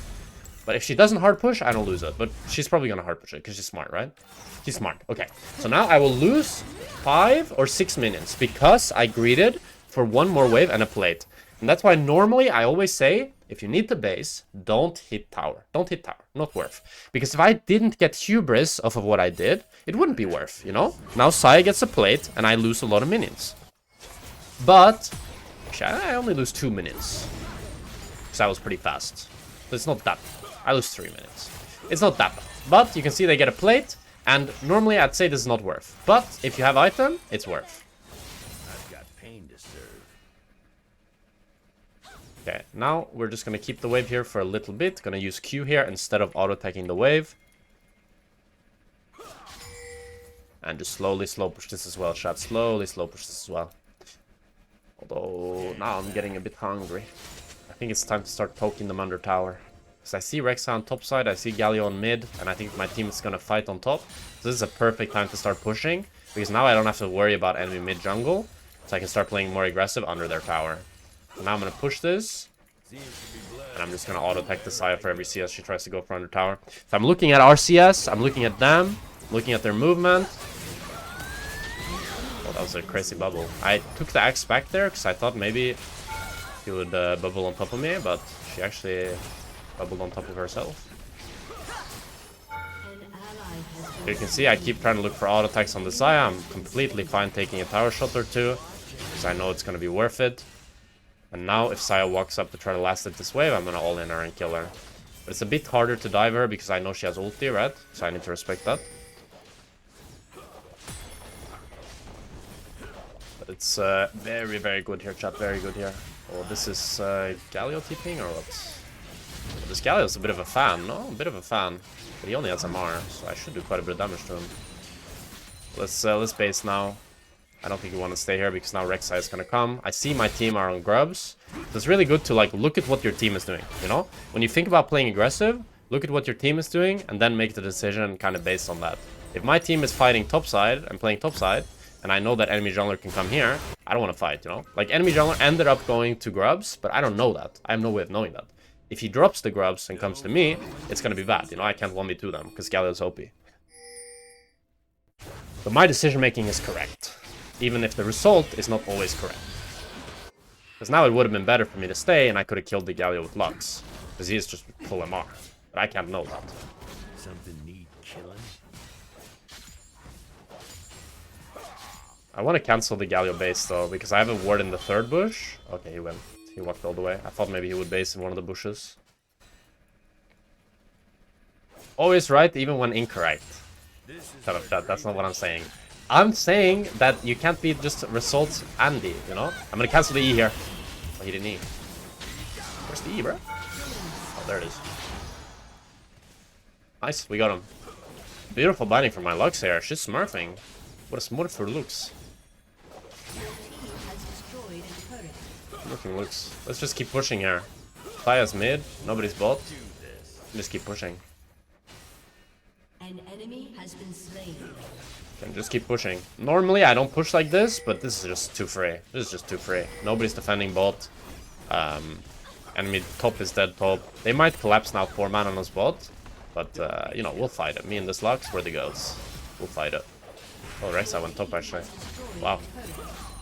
Not gonna go for more though. Going for more now would be crazy. That would be too crazy, chat. Never go for inhib at like 15 minutes or 13 minutes even. That's just way too insane. No. Don't want to go for drugs. Because as we talked about earlier, you guys remember the first game of the day. I said if you greed for jungle camp, you have to greed for next wave. And I don't want to greed for next wave. Because if you greed for the camp, but you don't go for the wave, the game looks like shit. Trust me, the game looks like shit. Don't do that. Let's just get our boots finished here. Perfection.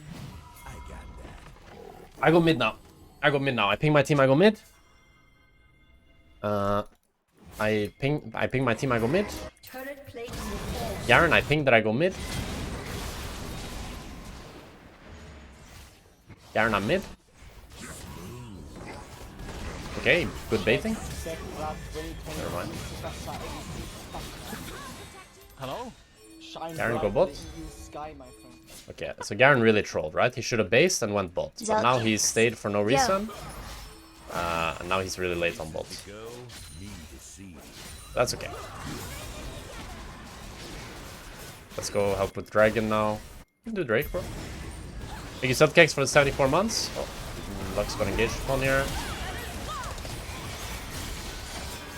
Gonna kite them out.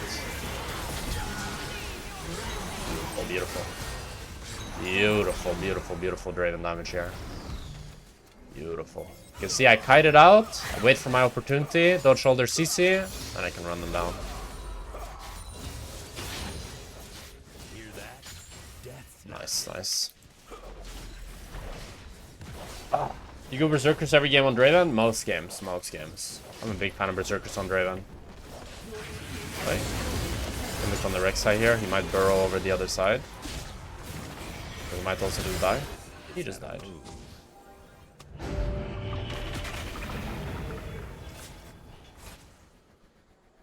I mean, Rek'Sai could have went on the nice, we get the Xayah flash here. I know I'm just way stronger than the Xayah, right? So I can just start running her down. We get her barrier and her flash. If Xayah walks up for any CS here, I'll make sure to auto-attack her. Yeah, she respects. I'm gonna push this wave. Could base here, could stay. I think I just stay.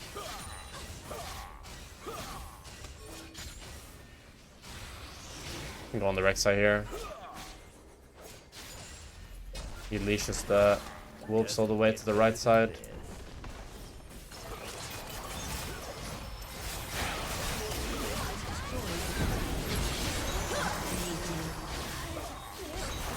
That shit was just so unskilled, wasn't it?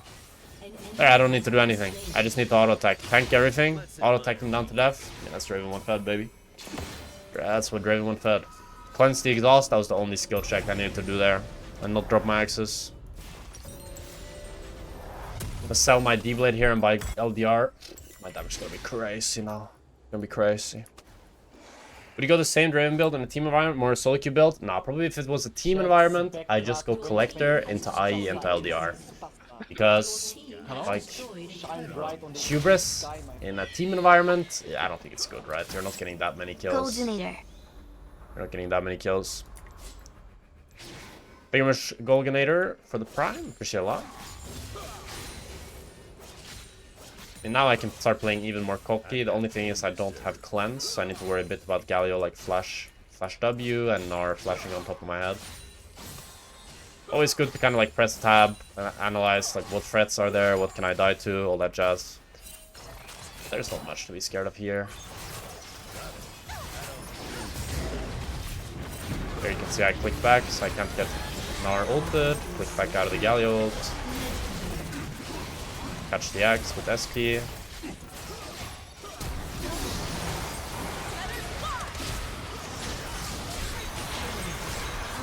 Beautiful shot. Beautiful. Let's get that Penta, huh? Penta, baby. Penta, baby. And that's how you do the ADC Essentials. Kite it back. 1v5. Dart to CC. Use the E. Beautiful. And there was a guy in chat that said he would gift 5 subs for a Penta. Let's just not tell him that this is gold and he will give 5 subs. We might not be able to end though. What the fuck happened to the Herald? It didn't do damage to either tower. Okay, we do another 1v5 Penta chat. What if? Lock in. About to lock the fuck in. We're gonna do this, okay? I might not be able to do this shit. X's are about to run out. Does he have flash? Oh shit, I got slowed down. I'm just dying to nothing. What did I die to even? Hey, Narq. Lol. Okay, Veigar. Let's see it. Okay, that's one. I didn't get a second Penta.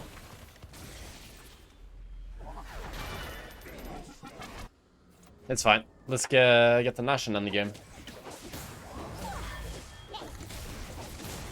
Get the Baron Nashor and end the game. The ADC essentials are so OP, chat. So OP.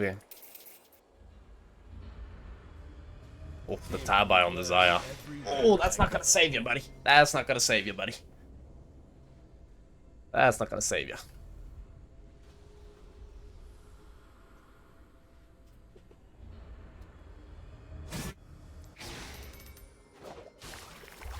That's not gonna save you. I mean, now we just kind of wait for the Nash to spawn, then we do Nash on spawn, and then we're just gonna end the game, shut up. Then we're just gonna end the game. Any questions for the educator?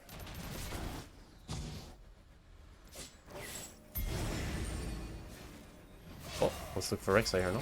I guess he can see me.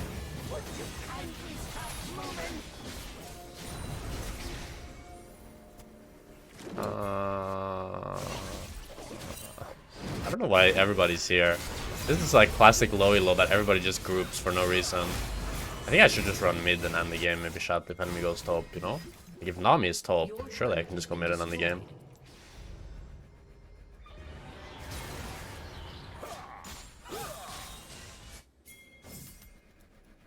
I don't know why Diana's pacing, she didn't even have item. Not that she could even buy anything with that weird ass inventory of hers.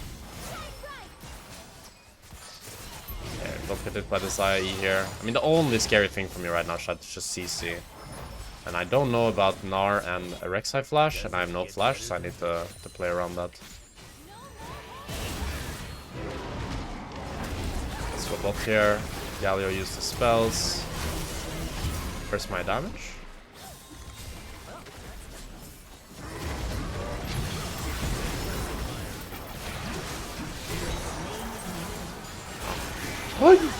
Well played, Diana! Nay, how did I not get anyone? The damage was nothing to the Galio. It's just random in Scap or what? Okay, GG chat. GG! Oh, the grub saved me there. Oh. GG! So this was a good showcasing of how to play with double range supports, and also like how to play when the early game didn't go that good. You know, the early game went good, but I inted, I didn't flash the Galio gank, and then I died. I started this game 0-1. But I played my waves way better than the Xayah did. And I was perma able to make a slow push. And with that slow push, I always had more pressure than the Xayah did. So she had to respect. When she didn't respect, she just died. And then I snowballed off of that. How do I coordinate in teamfights when I can't attack without risk? It's mostly just about paying attention to enemy threats, seeing like what is scary, what you have to respect, and then when you see that they waste it, or you already have a plan in your head to how you can avoid it. Like for example, most obvious is like when you play against Malphite. You need to either wait for Malphite to use ult, or you need to have flash or a dash to dodge his ult, right? But if you don't have those things, you need to just wait for him to use it and be really patient. You seen the Reckless drama tweet and the Neon drama tweet? I saw the Reckless one, but I haven't seen the Neon one. But what happened to my client as well? Do I need to restart it?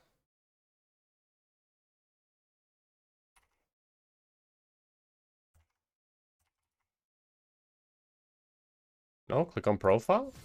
Oh, you're right. You might not be a little silly goose. And that can hurt, you know? You play RuneScape? No.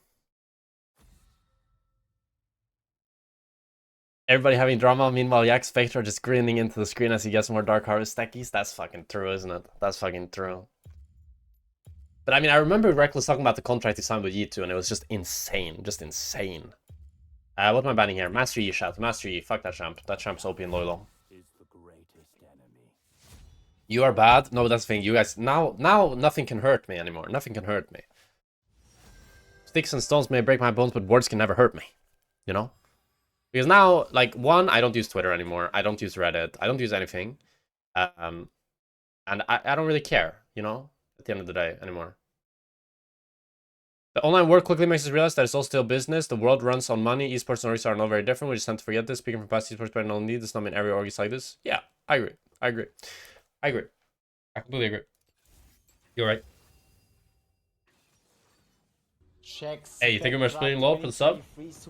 Base take into subscription? Wow, we have a base chatter right here. We have a good fucking chatter right here. Guys, you should learn from his example. He probably gets mad bitches, gets mad money. Splitting low. You guys could never. Okay, back to the educational grind set chat. Nothing can hurt me? Okay, things can obviously hurt me, but Twitch chat is not gonna hurt me, and YouTube comments, like, those are the two ways I really interact with people these days, right? Like with random anonymous people that can say really mean things. And YouTube comments, I don't really care that much anymore. The thing is, I just laugh at it now. That's the counterplay. Truly, that's the counterplay. If you see something and it's really like mean or bad, you just laugh. Because it's not that serious. Someone told me to go get a rope like a few days ago, and I was laughing at how long it took a mod to ban him. Because it was so funny. He legit sat there for like a few minutes, and I was focusing, you know. I couldn't alt-tab and ban him because I was trying to get all the CS, trying to not get any -1s, and no moderator was banning him. And he was just saying like, "Get the rope ASAP, do it now." Without the in-game chat, without the in-game. Okay, let's go lethal tempo here because enemy team is really tanky. Really tanky. Does solo queue support searching? They do. They do. They do hurt me. Okay, so here we got a little the Draven Soraka into Alistar Caitlyn. So now we actually have range support into melee support. But Alistar is very weak level 1, so I'll be looking to take advantage of that and trying to punish that a lot. Trying to get a big lead early game and snowball my lead from there. Snowball my lead from there. I mean, ropes can be used for a lot of things. That's true. But from his attitude, I think he was implying one specific thing with that rope. A bad thing. Am I wrong for doing bad with lethality build and MF, but good with crit? That's weird. Lethality is so OP. If you have mod applications, I would do my best to find time during my days to help you with those chatters. You know what, Splitting? I like it. I like what you're saying. This guy, he comes into the chat, he puts a base take, he subscribes. You convinced me, sir. You convinced me, sir. Well, Cinder, get out of here. Oh, she didn't get the first strike proc. Okay, let's not walk into them now. Oi, Trundle, oi. Oi, oi. Wait, he was so fast. Team goes 1v9. I love that username, actually. Team goes 1v9. Oh, Trundle. I mean, that's not bad, though. We got 2 flashes. 2 for 1. I'll take that deal. Minions have spawned. Oi. Oi. Oi. They left Cho'Gath out to dry, bro. My axes ran out. Ooh, Soraka with the spacing on the Alistar Q. Nah, no way, bro. Gold players have gotten too good, man. That's crazy, actually. She clicked back for the Alistar Q and dodged it. That's crazy. Now I'm actually kind of mind blown by that. Bro, gold players have gotten, like low elo players in general have gotten so much better over the years. You guys remember when Insec was something only a professional player could do? Now you see that shit from a silver Lee Sin main. Wait, Alistar? Wait, Alistar. Alistar. Alistar. Jackspektra! Jackspektra! Jackspektra! I forgot she had heal, man. Yeah, that's not barrier, she has heal. She has heal. She has heal. Healed. Got axes. Need victims. Actually, you know what we say though, chat? We say that's fucking worth. We say that's fucking worth. And that's the ADC essentials right there. She loses 10 minions. 0 CS on the Caitlyn. 0 CS on Caitlyn Alistar. And that's why we need the ADC essentials. That's why we need the ADC essentials. Hear that? Death knocking. That's why we need the ADC essentials right there. She maybe has a cull. I have a refillable. But I got 4.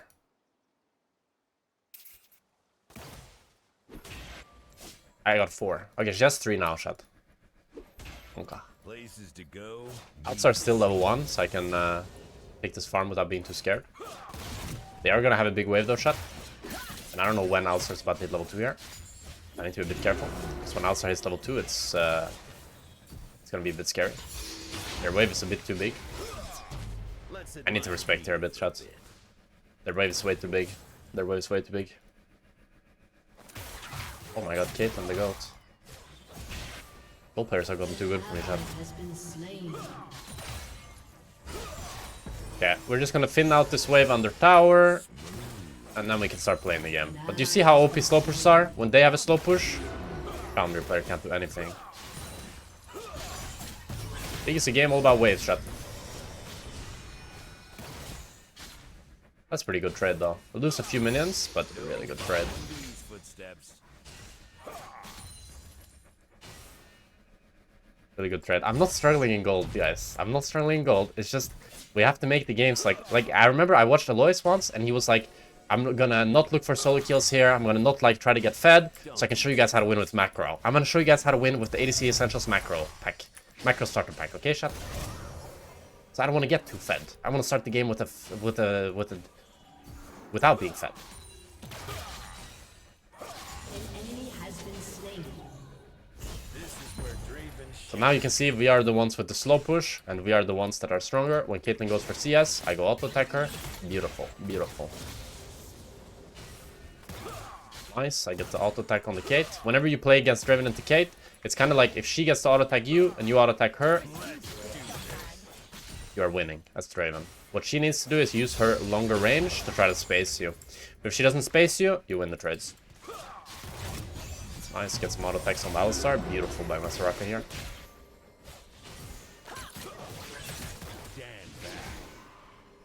Nice, get another auto attack on the Caitlyn. Caitlyn spacing there on the minions was a bit bad.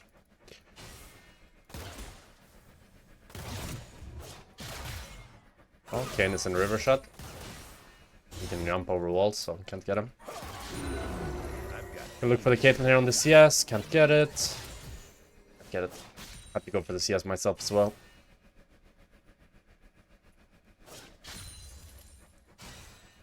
Did you see the 250 Jinx skin? No, I didn't.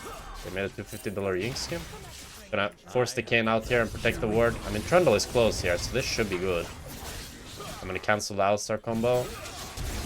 He's the goat, but Trundle. Wait, Trundle's not moving, chat? Trundle. Oh my god, Trundle pillared me, chat. He just pillared me.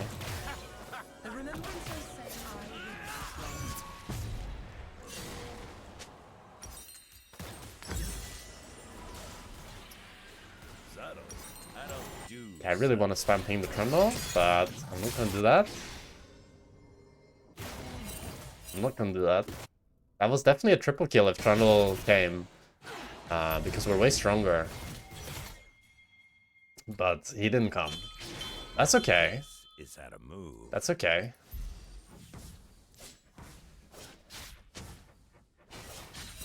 Team goes 1v9. He doesn't really understand so much. That's okay. I think Soraka understood though, because she started spam pushing forward on him. Soraka pinged him for me. That's kind of my goal from Soraka right there, to be honest. It was a good flash from Alistar. Honestly, that was a good flash from Alistar. I thought Alistar would just WQ.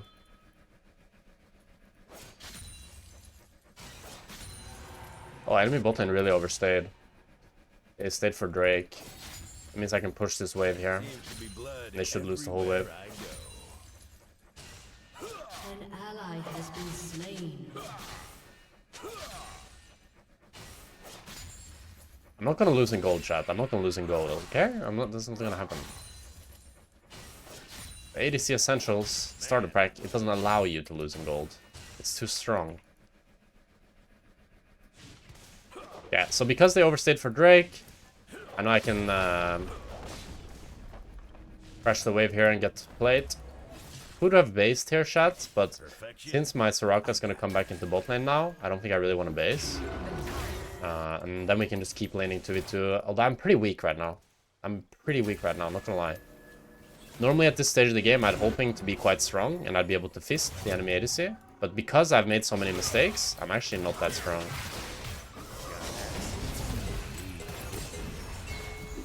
Can be fine. I think we just lose the session.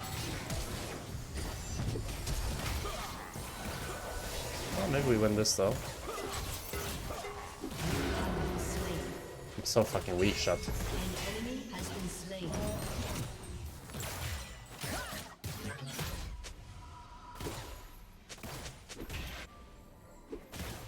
It might be over, chat. Let's admire me.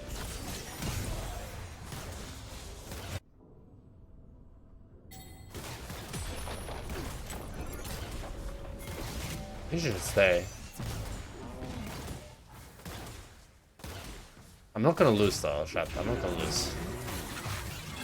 An ally has been slain. I think this Caitlyn is smurfing, chat. An ally has been slain.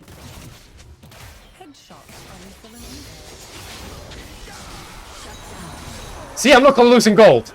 I'm not gonna lose in gold. I'm not gonna lose in fucking gold. See, double kill. We ain't losing this one. I just had to wait for the enemy team to overstay like crazy. They overstayed so fucking hard. We punish it, chat. It's all good. It's all good. It's all good. And we get the plate. We base here. Beautiful. Beautiful shot. I don't know if should we still go Hubris this game? Yeah, let's go Hubris, huh? I was thinking maybe I don't go Hubris because I'm kind of behind. But maybe I just go Collector. Let's try a non-Hubris game. Let's try a non-Hubris game. This is a game that's like I'm not really snowballing, so I think Hubris maybe not that good. An enemy has been slain. Oh yeah, now I need to catch this wave.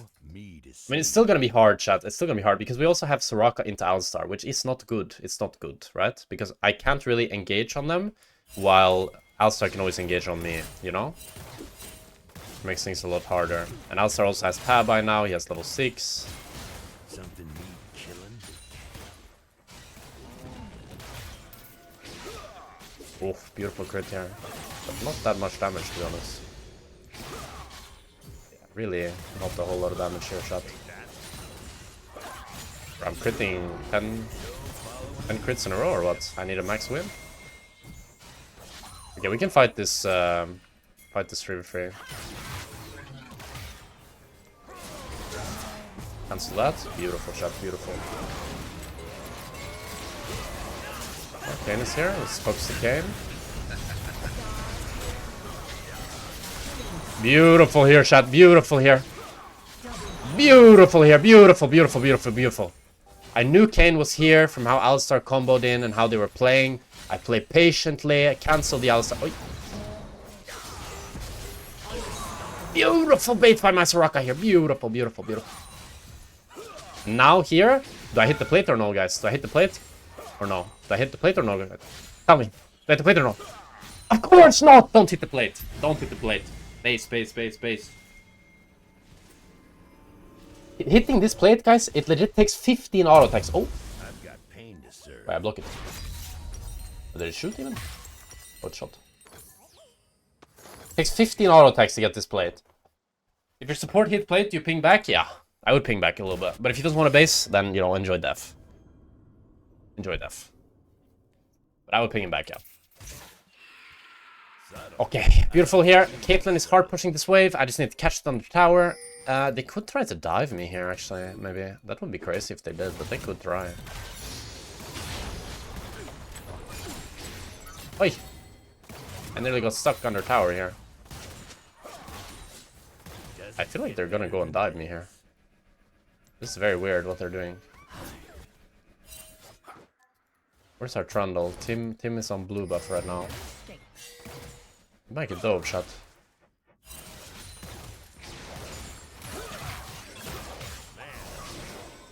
Now I can walk up and I can kill her here.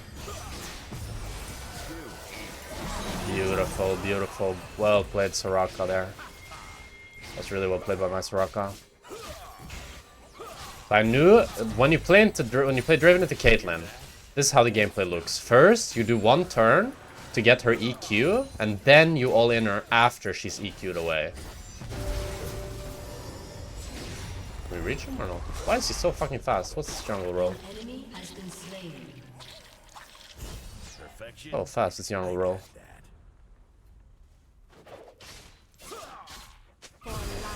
But what Caitlyn is supposed to do, yeah, is to back off once her cooldowns are down. If she doesn't do that, boom, she dies. Let's do this.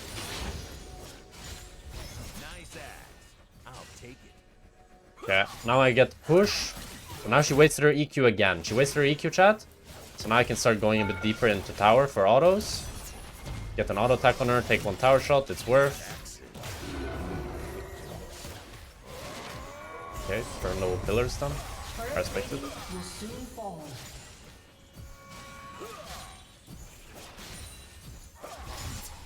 Now we can just keep poking them. Oi.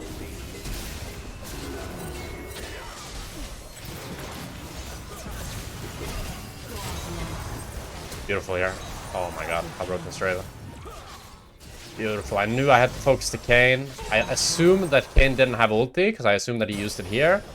I knew I could run them down. I get the crits. Oh, everything just worked out perfectly. Very nice here. And this one was less about anything mechanical. It was just that in my head, I thought that we would probably win 2v3. I had barrier, I had everything. Yeah. What about Lucian into Kate? Same concept? Yeah, but with Lucian into Kate, you can more use your E to dodge her E and then run her down that way.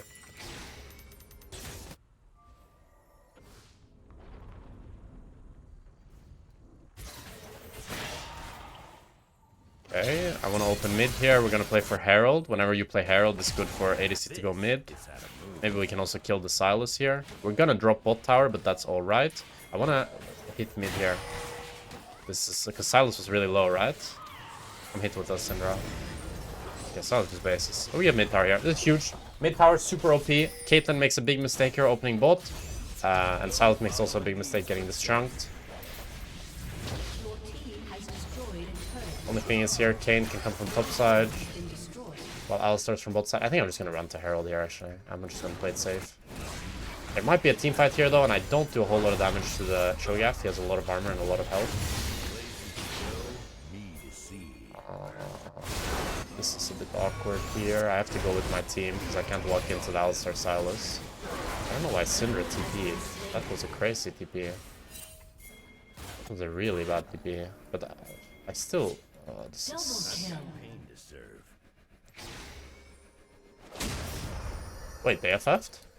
Oh. See? I told you I'm not... Victory. Gonna lose in gold. Why is it a mistake to open bot? Because she needs to defend mid tower. She needs to take mid tower. If you lose mid tower and get bot tower for it, never worth. Losing mid tower is insanely bad. Insanely bad. Because the whole map... Let me just show you fast why it's so bad. The whole map is controlled by mid lane.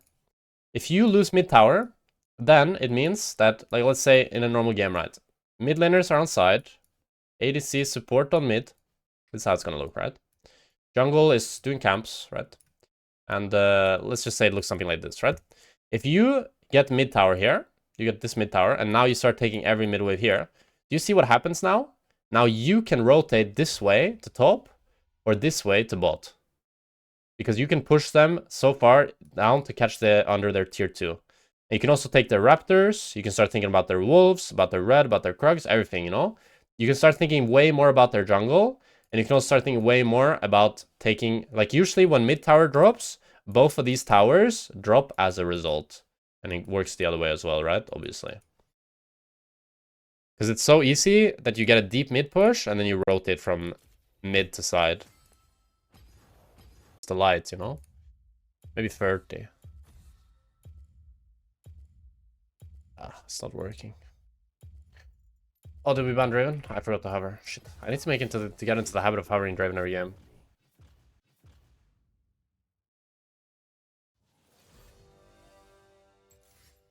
Draven. Can you answer Sergio's question? Would you actually recommend Draven to a gold player? Which rank should you consider picking him up? I think once you're gold platinum. That's when I started playing Draven. When back in season 3, this was. That's when I started thinking about Draven. I think that's a good place to start. I think before then, before platinum is hard. It's hard. Gold platinum is when I start. Because before then, I think you should just play like Vayne, Jinx. I think Tristana can be fine, honestly, and MF, and Ashe. Those. Just a really simple, good scaling, self-sufficient ADCs. Caitlyn? No, Caitlyn is hard. I don't think Caitlyn is a good Loyola champ. Xayah, no, Xayah's pretty, is harder to make work as well, I think. I would also say like for me, it's like after, I mean, Xayah's more like gold plus. And Caitlyn's like gold plus. I think Jhin is pretty broken for like silver, gold. I mean, you need to hit the skill shots, right? But it's not that hard to hit. But Ashe, Sivir, Tristana, MF, Vayne, Jinx, best, by far best, from like iron to plat. And then once you get like plat and above, I think you can kind of play whatever you want. Okay, let's think about cleanses game, chat. So they have Karma Root, they have Ashe Arrow. They have a few things. Should I go cleanse? Let's go PTA and let's go cleanse, I think. Just for the Ashe Arrow. For you, who's the most fundamental ADC that every ADC player should know how to play? Probably Jinx. I feel like Jinx teaches you a lot about spacing. Jinx is like the best ADC to learn spacing and also just to understand. I feel like with Jinx, if you're playing Jinx and you're not getting 9 to 10 CS per minute in your games, you're doing something wrong on Jinx because she's all about the basics.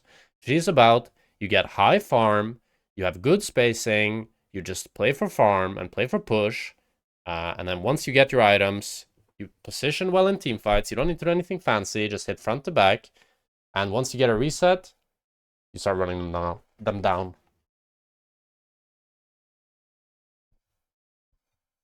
You guys get something that counters for Senate Tom?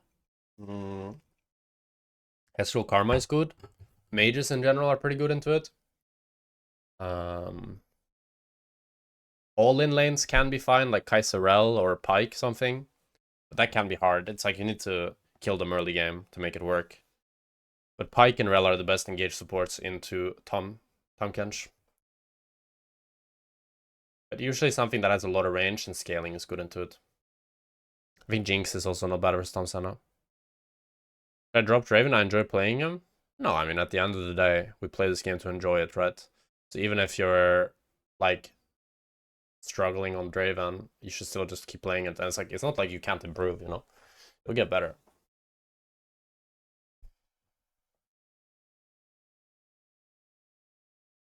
Who's the bad in low elo? She's very hard, just like Draven. So, like, the thing is, like, so what I always say, right, is you should play what you enjoy, because at the end of the day, that's what we play the game for, right? But when people ask me if they should pick up a champion, it's a bit different, because if you already have a champion you enjoy, you should stick to that, even if it's harder to climb a little bit, or it's not the best in the meta. You should stick to it. Because that builds character, that means that you're not that much of a meta slave, and it also just means that you're playing what you enjoy and you're having fun playing the game, and that's good, right?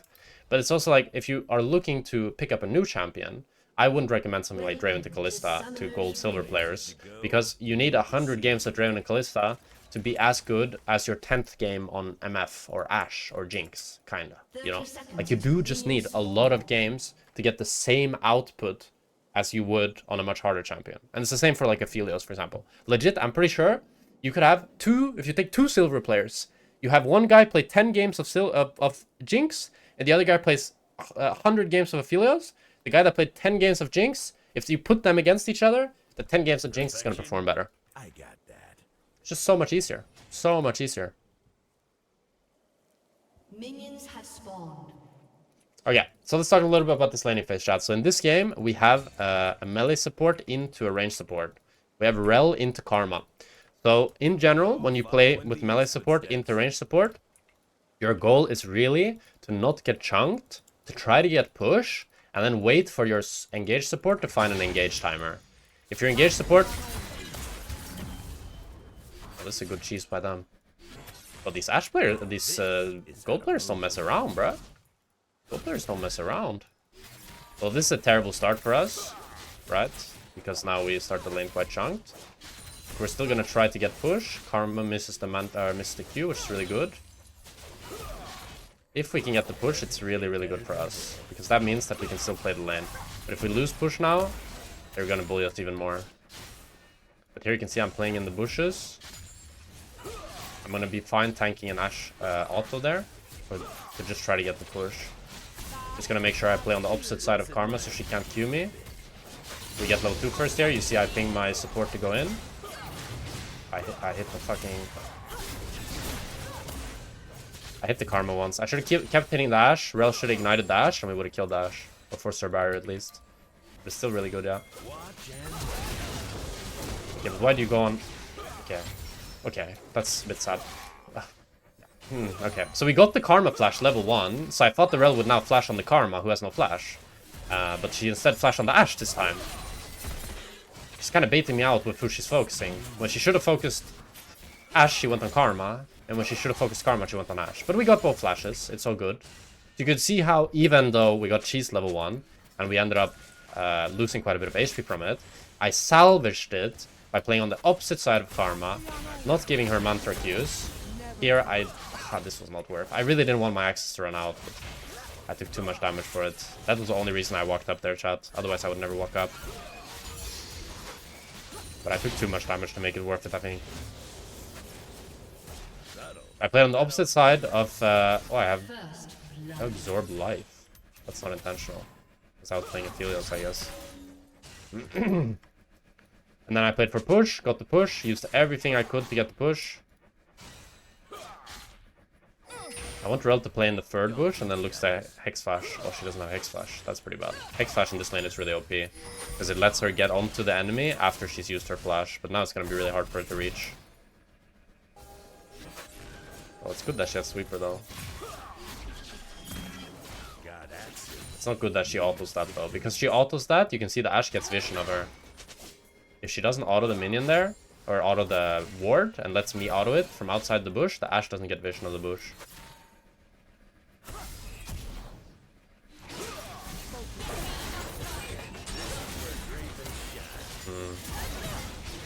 I don't think I can do much here. Yeah. I can only slow them down with E, but Ashe still has barrier.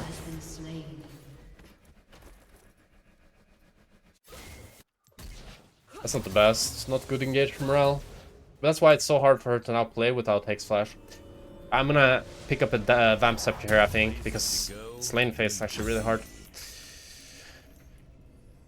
But really important for Rel to have Hex Flash. And without Hex Flash, you can see, like, she's just getting kited, because she's just trying to run straight at them. But honestly, I'm quite impressed. I'm quite impressed at the skill level of these players.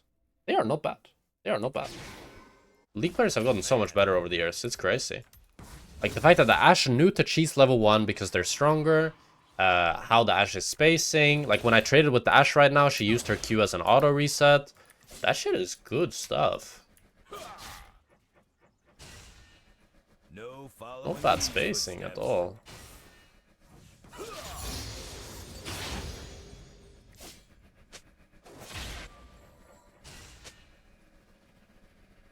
She has the Ashe essentials.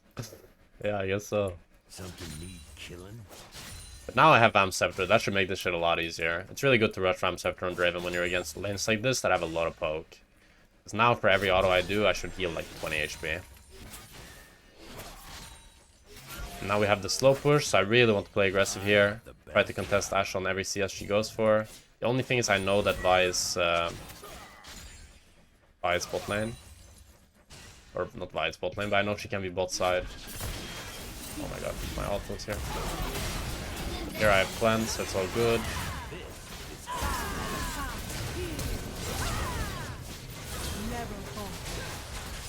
Kill them all here maybe? I'll try to get level 5 and then see if I can run them down.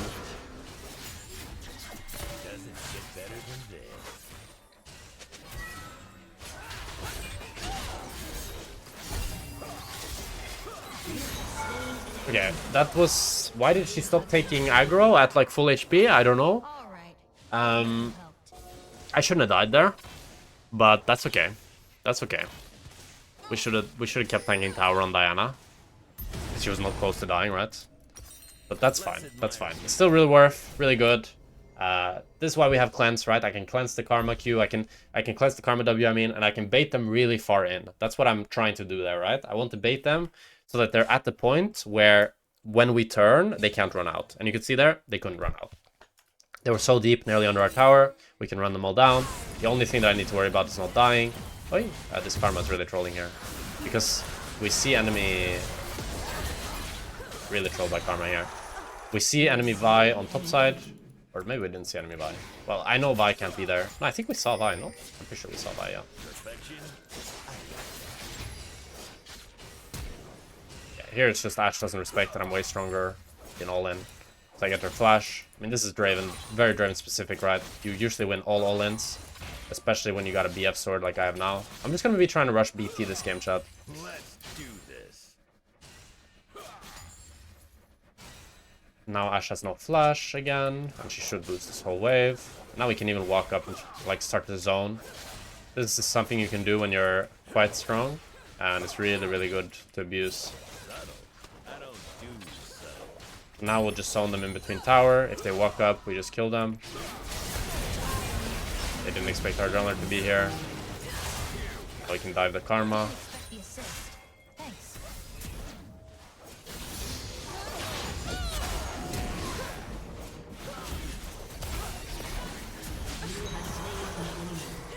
Okay, let's not hit this wave. Vel'Koz is moving. Vi is gonna come. Ashe doesn't have ulti, so I should be able to base here insta. Please don't let Ashe come back. Please don't let Ashe come back. Please, please, please, let me get my base off. I got my base off. Beautiful, beautiful chat. Really nice, really nice. So all of this happened for two reasons, right? One is the first chunk I get on Ashe that leads her to flashing and losing her, making her lose wave control completely. And then the second thing is that I see my Diana, right? I see that my Diana's bot side, so I ping her to come and to trap them in between towers. So it's really good when you want to improve your map awareness. It's not just about looking where enemy jungler is and thinking about enemy jungler. It's about playing with your jungler as well. If you know your jungler's bot side, then ping him to be involved in the plays, you know, to get him either ganking, diving, counter ganking, whatever it is. And then try to set up those plays for him. Like set up a slow push so that you guys can dive or go to Drake or do whatever, right? Try to involve your jungler as much as you can. And then the opposite is true when your jungler is topside. Now my jungler is topside, but now I'm so fed that I can kind of 1v2, so it's a bit different. But if I'm, or 2v3.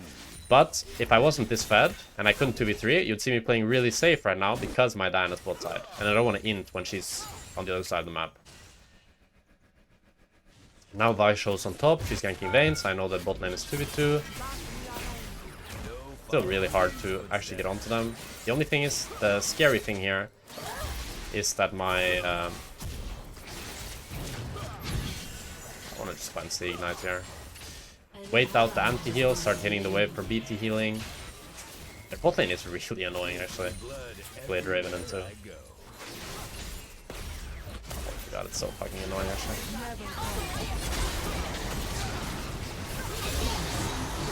Oh yeah, thank god Rel got a good engage, but they can just, if they play well, this bot lane is so annoying. We really need a Rel flash. Go play Rel. Hitting tower here, chat. This is a mixed one. It's okay to hit tower here, I think, because it takes only a few auto attacks. Now I go base. The plate's gonna be killed by the minions. Let's go do a very standard Draven build this game. Let's go another BF sword. Let's get the boots. And we're being chilling, chat. We're being chilling. Really nice start here. Vayne is 0 free, but since we're so fed on bot, everything should be really fine. What if I do? My jungler has a variety of illnesses. Well, you do all you can do. You do all you can do. For example, on this dive where I died, I shouldn't have died if my Diana played better, right? But I did all I could, you know? I pinged my Diana to come, and if it works out, great. If it doesn't, it doesn't, you know? But as long as you have the right idea and you execute it well, consistently it should lead to good results, right? If it doesn't, then you might have to reassess what your good ideas are. Because maybe your ideas aren't that good, or maybe you're the one misexecuting it. Or maybe you're overforcing it when your teammate doesn't see the play. Like if you ping your jungler to come bot, and he doesn't come bot, you can't play as if your jungler is bot, you know? You have to accept, okay, my jungler actually didn't come bot, even though it was good for him to come bot. Now I'm just going to be poking the Ashe under tower here. It's super unskilled what I'm about to do. I can tank as many tower shots as I want. He's also dead now. Don't even need to hit my E. I don't even need to ulti. I can just let her die slowly. I'm sorry, Ashe. I'm fine here.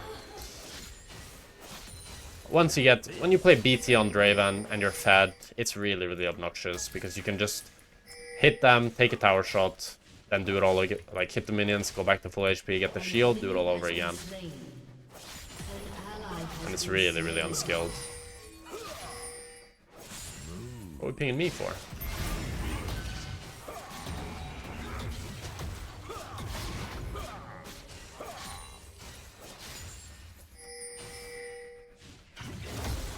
Yeah, I can 1v1 the Mordekaiser for sure.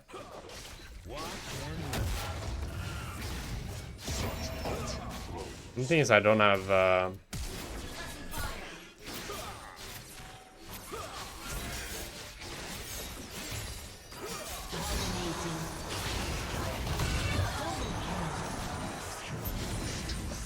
don't have presence of mind, so I do run kind of But I knew they couldn't kill me there. Ashe is so desperate.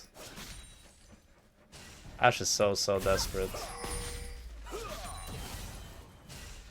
That's really good. Now Vayne gets a free push out. And now the game is kind of like... I'm like sealing the fate of the game. Because their most fed member was more... Actually, their most fed member is Vel'Koz. Well, Mordekaiser was hard winning lane. But now he goes like 1 minute without farming. Vayne gets plates. If they just fight together, can they not kill you? No, because I'm doing good there at the start. You guys see how at the start I hit the Mordekaiser? Now, why do I do that? I do that because if I don't go for the Mordekaiser in the beginning, that means that Mordekaiser can go on me. But if I hit him at the beginning, then I zone him out from helping Ashe, and then I make it into 2 1v1s instead of a 1v2.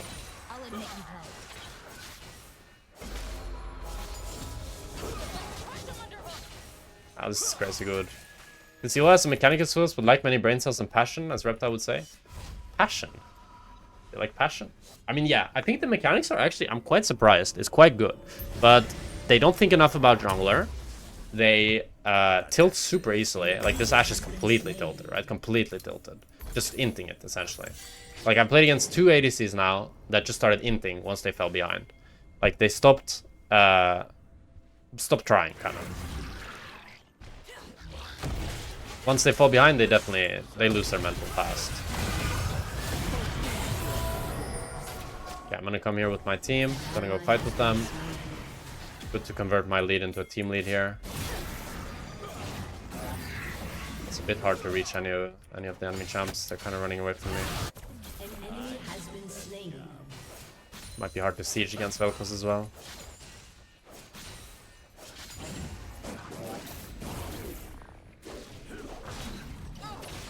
Well, if we can zone him off the wave, it's really good. Don't be jealous. Nice. So this is again... I'm gonna ult this way, actually. I should have ulted a bit earlier. Again, this is a really good trade for me that I talked about earlier, right? Where enemy is losing... I'm losing bot tower, but enemy is losing mid tower. And mid tower is so much more important than bot tower. So this is always gonna be really, really good for us.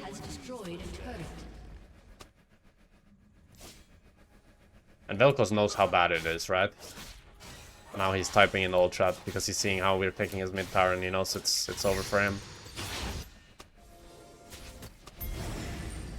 Man, I'm good. Yeah, I can look to go here. Nice.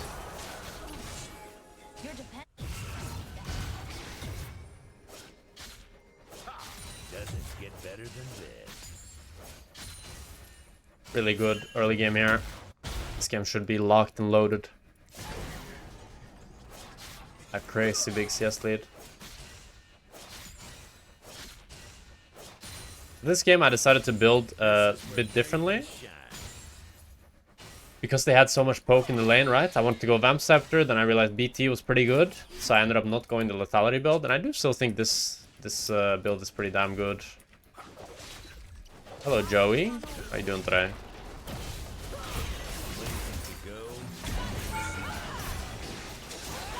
Oh, my E was bad. Doesn't matter, I two-shot.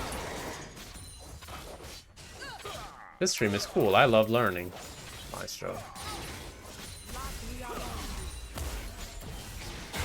Let's go top lane here. Oi, we're fighting. Dodge the Vel'Koz. Good flash by my rel here. Run this guy down. try to help my rel here, maybe. It's a bit hard to reach. Oh, man, I get completely poked out. Oh, Syndra is behind them.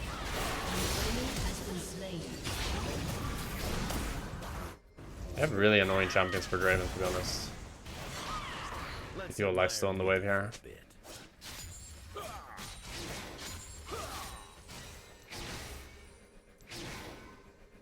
You think Flashy would have saved Rel or at least traded her? Maybe. I was thinking about it, but I think I'd rather hold on to my flash. Rel dying there doesn't really mean anything. Could maybe use the flash to end the game or something.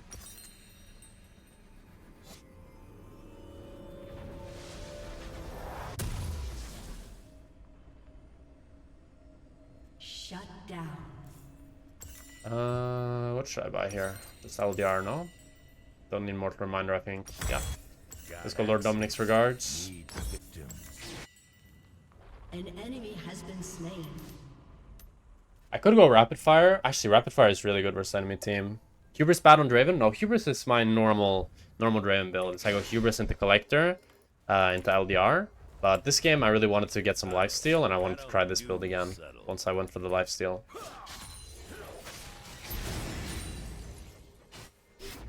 Let's see if we can run them down, chat. She's gonna ulti me. I should be fine. I do a bit too much damage. Too much damage, chat. Is that Mordekaiser TP? It is.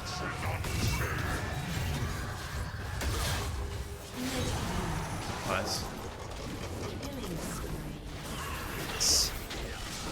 GG.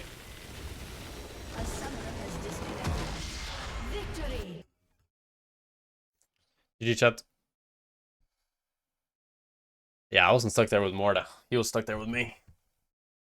Beautiful. Beautiful. How's the educational content been? We got a Penta account. Guys, did anyone clip the Penta? Did anyone clip the Penta? How could Ashe have played that game from behind? Well, she started the game from ahead, right? She had a good early laning phase.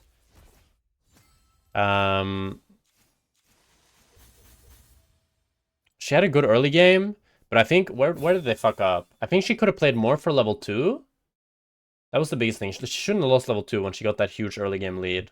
And then, once they lost level 2, they just had to play better around the rel engages. Don't give rel engage timers. And then she just started playing really desperate. Like, she flashed in. She didn't respect when our jungler was bot side. She had to ping her jungler to come bot and respect that. But she didn't do that.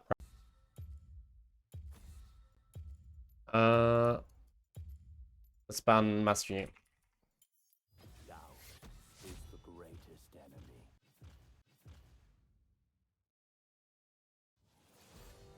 You do the double adaptive and level up W level 1 strat on Aphelios. I do attack speed and runes, but I still level up W on Aphelios. That's like the best gold efficiency.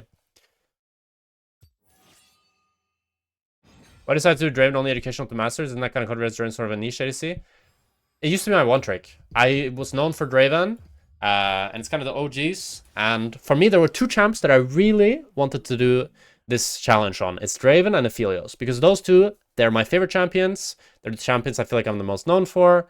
And they also are really hard champions that have a lot of skill expression. So I think they're perfect for something like this, where I can always explain my thought process, explain everything that I'm doing, and kind of go over everything, right? Well, for example, doing something like this on...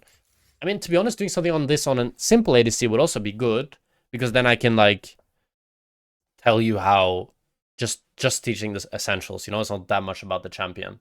But for me, Draven has a special place in my heart. I really wanted to do Draven. That's about it. Oh, we got a Bard. So this might be a game here where we have a support that's not, you know, very fun to play with, because he might just leave us and we might have to just play on our own. And we'll see how that goes. Are there any matchups that are unplayable for Draven? There's not really any unplayable matchups. The worst matchups are into Ashe and Caitlyn, I'd say. Which we both played against today. But Draven doesn't really have any unplayable matchups. Actually, his worst matchups are probably into mages, to be honest. But this matchup here is pretty bad, because I don't have engage into Caitlyn, so it's hard for me to reach her. And they have Melio to give Caitlyn even more range, right? I think the worst matchup into Draven is something like Syndra, to be honest. Syndra, Ziggs are both really bad. And Hui. Kalista, Nico, unplayable. If you have something like a Pyke, it can be playable, but Kalista, Nico is just an insanely strong lane. Yeah, Draven's really bad in T also if you don't get an early game lead. That's true, he can delete your axes. Let me get some water, one sec, chat. Let's see what summoner spell. I mean, this is looking like an nah, my Bard has exhaust. Let's go barrier. They have no CC so far.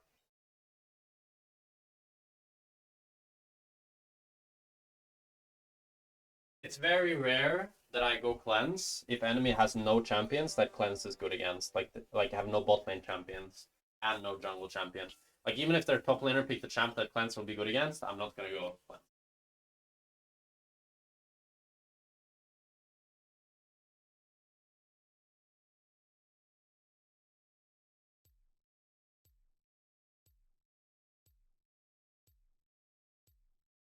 It's just a bit too niche, I think. Just a bit too niche.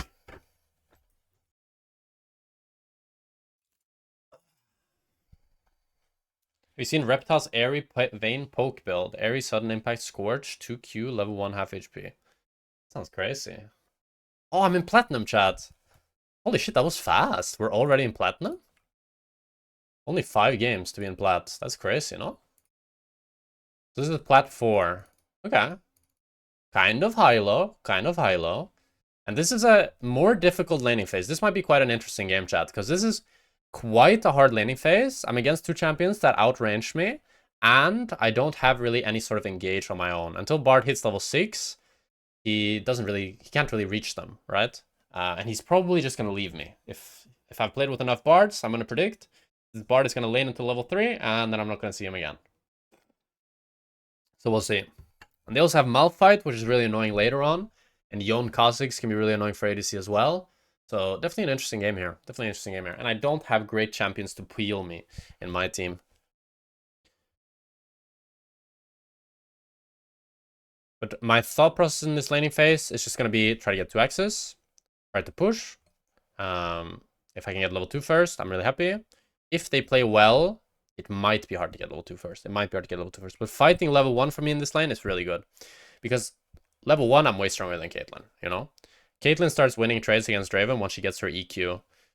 So she uses that to not let Draven get onto her. And then the Draven runs right into it, right? But level 1, I can actually threaten running the Caitlyn down. And my auto attacks just do so much damage when I have 2 axes. The only thing is Bard is kind of useless level 1, and Melio's not that bad level 1.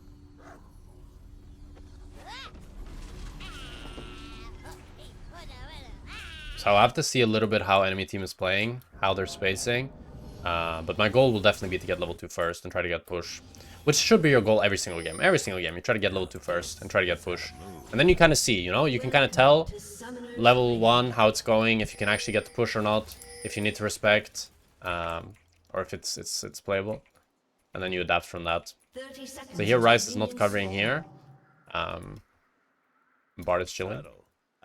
So I could get flanked from behind here. But should be fine. Their champions are really NPC level 1, so if they invade with these champs, it's kind of random, right? They have no CC.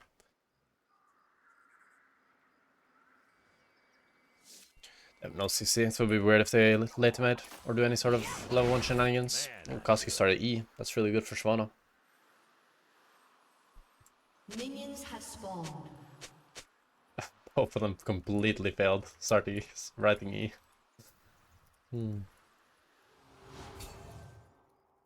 Perfection?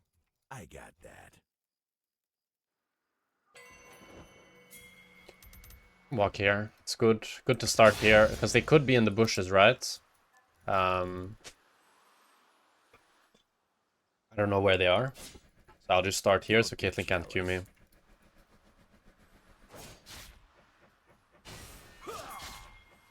You can see here, I'm already hitting the wave. I started hitting the wave a little bit before Caitlyn, which is a good sign. It means I might be able to get level 2 first here. Making sure I get these melee minions. Now Caitlyn has no headshot. Always something to keep in mind when you play against Kate. Don't want to trade into her when she has headshot. Yeah, now we got to push that. We got to push. You see how immediately as I get to push, I stop pushing. And I start just pressuring more forward. My whole demeanor changes, one could say. Hear that?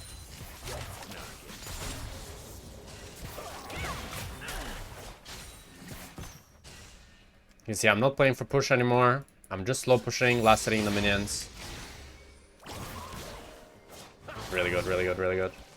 I didn't get the PTA proc though, that sucks. Thought I could reach her with another W. But because the Bard Q didn't land, that's a fine trade for me. It's not bad, even though she has headshots. Just because I'm playing Draven. Gotta be for level 1. If I reached her with that PTA auto, it would have been crazy big. But because I didn't, I lost a bit of HP.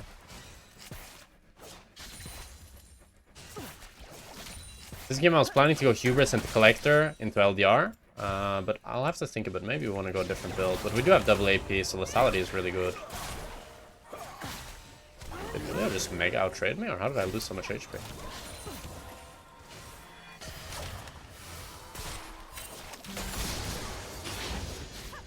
Okay, Kha'Zix's doing some shenanigans.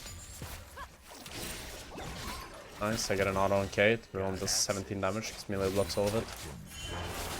Hard to get good short trades when they have a shielder. Emilio.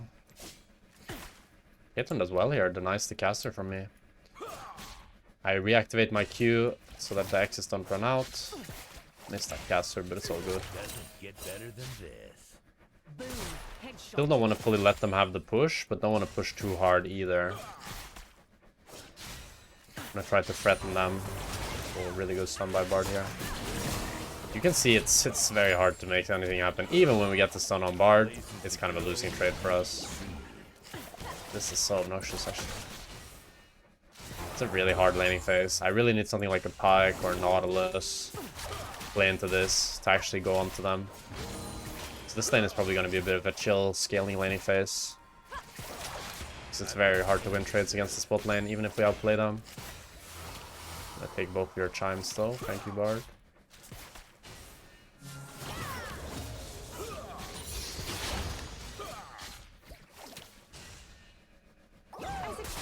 Nice, no Emilio shield now. This could be a timer. But it is very difficult. Hit them more at the bush.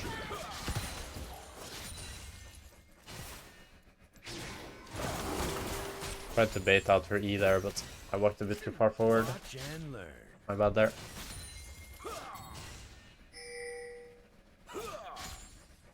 First blood. If I have something like the Nautilus or something, then it would be a lot easier to get on top of them and force an all-in, because that's what we need, right? Short trades, as you can see, Emilio just shields it, Caitlyn just eats back. It's really difficult. This might be another BT game, chat, you're right. I think lifesteal in this lane is kind of needed. Without lifesteal, it feels a bit CBT right now. I don't do subtle.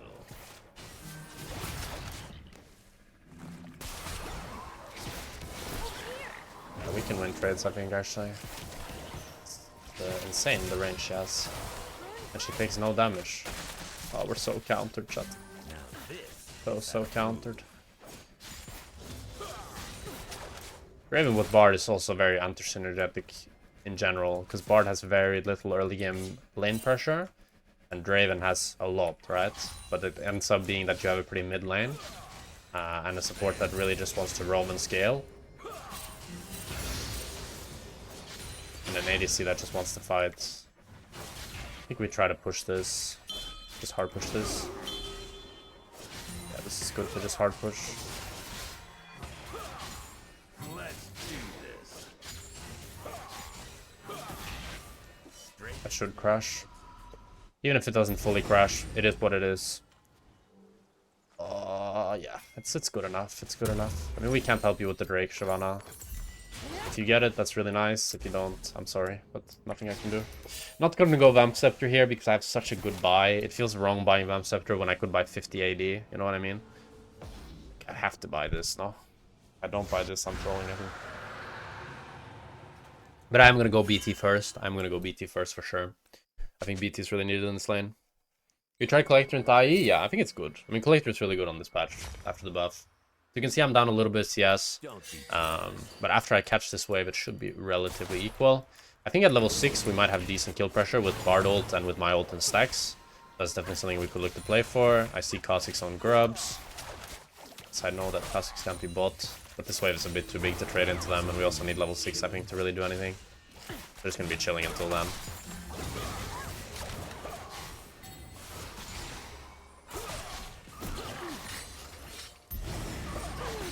There, this auto attack on Caitlyn is really nice because it pulls the wave really deep in. So I can actually farm the wave without worrying about Caitlyn hitting me.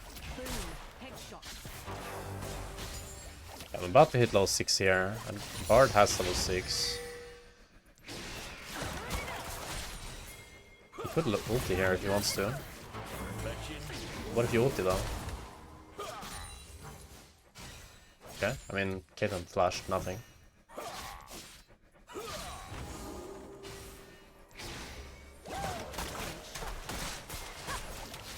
I really want Bard to ulti, you know? Okay, we ulted. Can we get the stun?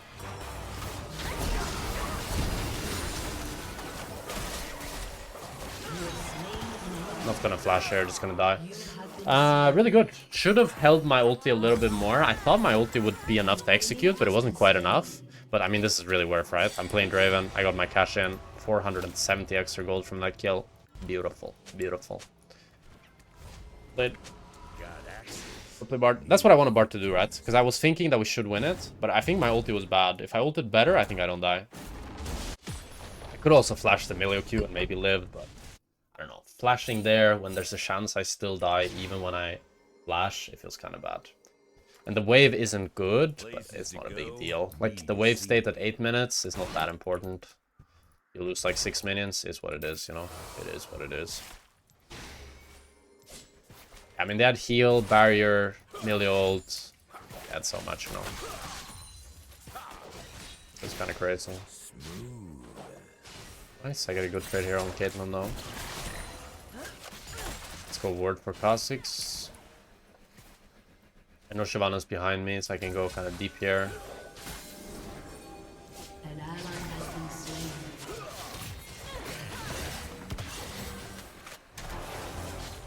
I don't know we should fight this, by the way.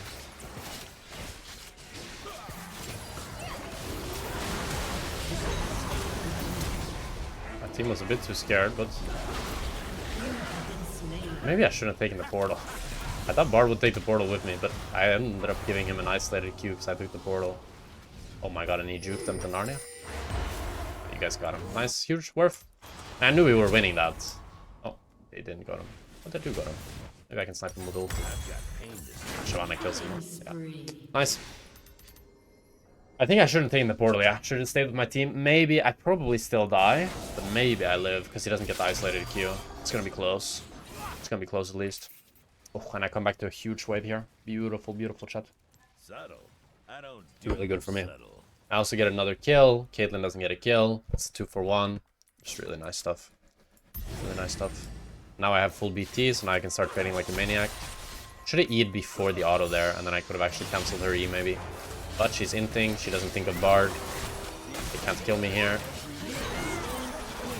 No matter how OP Milio champ is. Now I can lifesteal to full on this wave.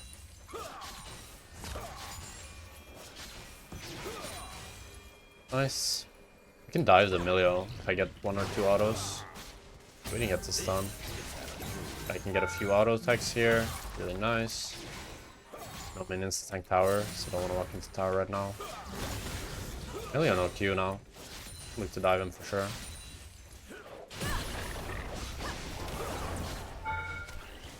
I think Bard could walk way more up and then Q and stun him, but An ally has been slain.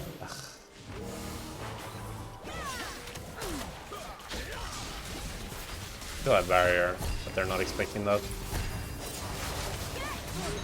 Yeah. Classic barrier bait, baby. Classic barrier bait, baby. That's part of the ADC essentials. The barrier bait. Oh, Bard. He flash Q'd and missed the Q.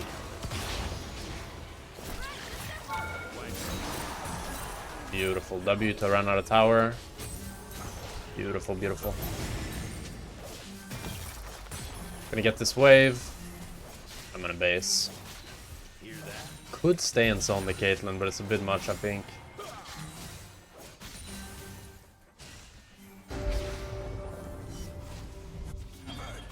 Oh, Caitlyn is not happy.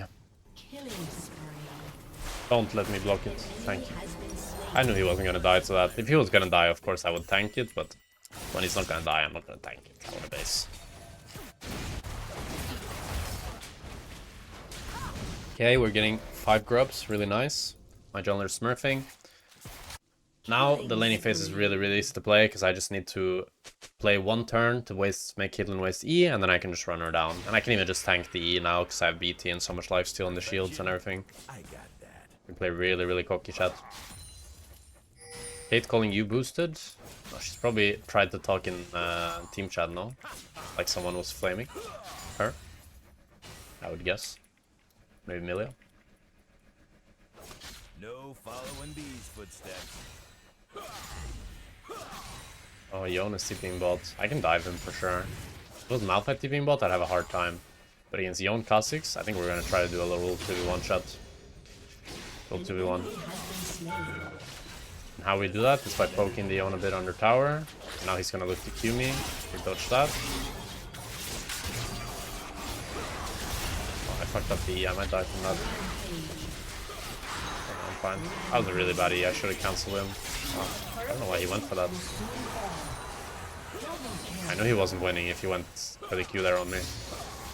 Really good. Yeah, I should have E the Kha'Zix way earlier, right? My E was really bad on the Kha'Zix. Need victims. Should try to E to cancel his E. Your team has destroyed a turret.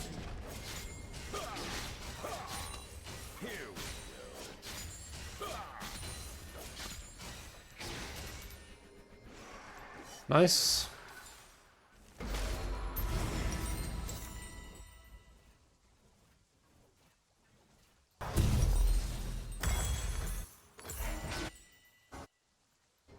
Yeah, I should try to E his E. But the thing is, even if I don't E his E, if I use my E earlier, then he has to wait with his E for a bit, right? Which means that I get 1 more auto attack on him beforehand. So it's always good to use the E earlier there rather than later. If I use it later and he ends up on top of me and I can't hit him with it, it's really just troll. Now the enemy team is just kind of giving up, I think. I mean, this is like a classic, like, kind of winner queue game where you win bot, your whole team is winning. You know, probably enemy team will FF at 15. But this game, you could see, like, the laning phase was hard.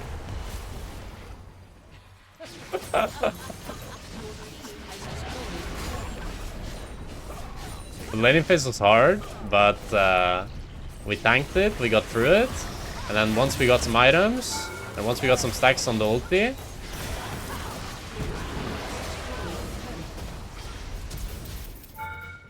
only 287? Oh, it has cloth armor. Cloth armor against Draven is GG. Nice, GG. But what happened this game, chat? This game, we had a hard laning phase, like I was saying, and I knew that I needed Jackspektra, I needed lifesteal, and then the lane gets easier, and I need stacks and my ulti. Then once I got my stacks up, I got to like 200 something stacks, I got my cash in, traded 1 for 1 for it, and that's a new kind of way that you can play with Draven that you couldn't really do before, because, and a lot of it has to do with the ult execute. Before, when you got a lot of stacks on Draven, it was still hard to get kills, but now if you get 300 stacks, 200 something stacks, it's really easy to get kills with Draven because the ult executes on the stacks, right?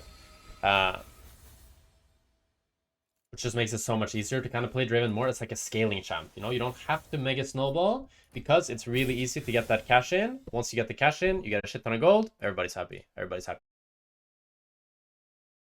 I have my Seraphine, my support locked in Seraphine, which isn't the best with Draven either, but this is a cleanse game, chat. This is a cleanse game. Lux Q, Diana CC, Poppy E. Bit too annoying to play without cleanse, I think. Bit too annoying. I think Xayah is a good champ to one trick or main right now. It's not a bad champion to have in your pool, but completely maining her is not the best, I think. Because she has so many games where she's kind of bad. Like, for example, this game, Xayah into Ezreal Lux, laning phase can be very hard. Jackspektra 2023 Superstar LEC Superstar. This was really, you would not pick Draven into shit draft. Sky, my friend. Yeah, I'm not a big fan of Draven Seraphine. I think the best pick this game is something like Ashe Seraphine. That's a good lane, right? Jhin Seraphine should be fun as well. Thank you very much, Salty Dorino, for the prime. Appreciate a lot. Might be a BT rush again, chat. I wasn't thinking I would go BT Rush so much, but I kind of agree, yeah. I think I'm going to go Alacrity and go for BT Rush. I think when you go BT Rush, Alacrity is a lot better than Bloodline. But I've been going Bloodline last few games because I wasn't planning to rush BT. But when you're against double poke like this with Draven and you don't have engage support, I think BT Rush is really, really goated. I agree. It's definitely really good. How do you make Draven axes go in the way you want? I feel like when I play Arvin, the Jax just go super wide. They go where you click. So you click on enemy champ, and then you click a movement command to the side that you want them to go. Or if you want to go forward or backwards. And you click when like the auto lands, you know?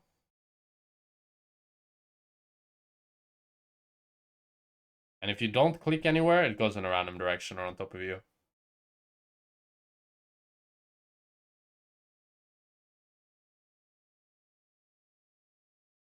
Already higher than 90% of chat. It's true. We're in plat 4 right now. Oh, plat 3, plat 3, plat 4, plat 4, plat 3. Gold 1, gold 1. Yeah, we're in platinum, baby. We're in platinum, baby. But I think my chat's pretty high, though. We're putting these games on YouTube? Yeah. Of course.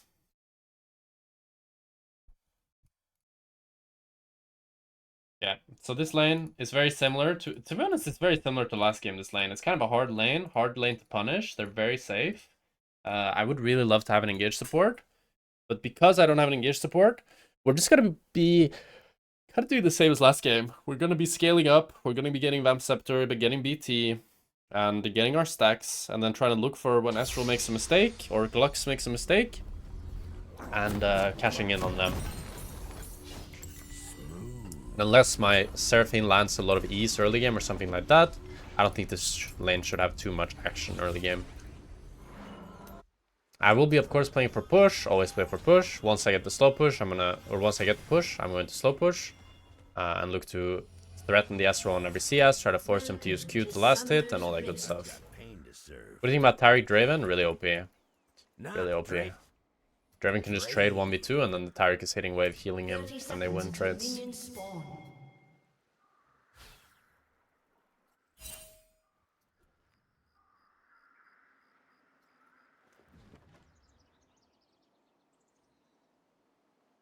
Places to go. Or just hit tower on dive, yeah. Draven does Pretty it crazy. all with style.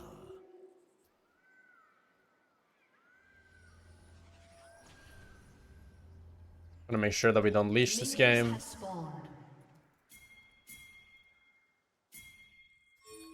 Gonna ping my Seraphine to come, please. No following these footsteps. Please, Seraphine. Even our jungler's pinging you away. Good. See? This is what I say. If your support wants to go leash, ping him not to leash. Ping him not to leash. Really, really important that he doesn't leash. If he still leashes when you ping him away and everything, sucks, you know? It is what it is. You tried your best. But at least try your best. That's all we can do. And that's what we have to do, chat. We have to try our best. So now you can see, because we didn't leash, we're first on the wave, we can start playing for push. Dodge the Luxie. Last hit these minions. Play behind this melee minion so Ezreal can't Q me. Get the CS behind the minion. Walk up and get an auto. Fine with tanking the Luxie for the auto. Beautiful. See how the laning phase is so easy when we don't leash and enemies late to wave?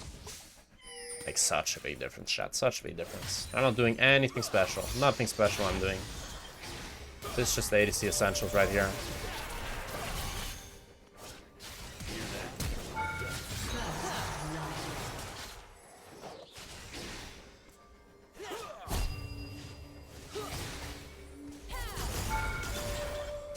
No fucking way I tanked 2 tower shots.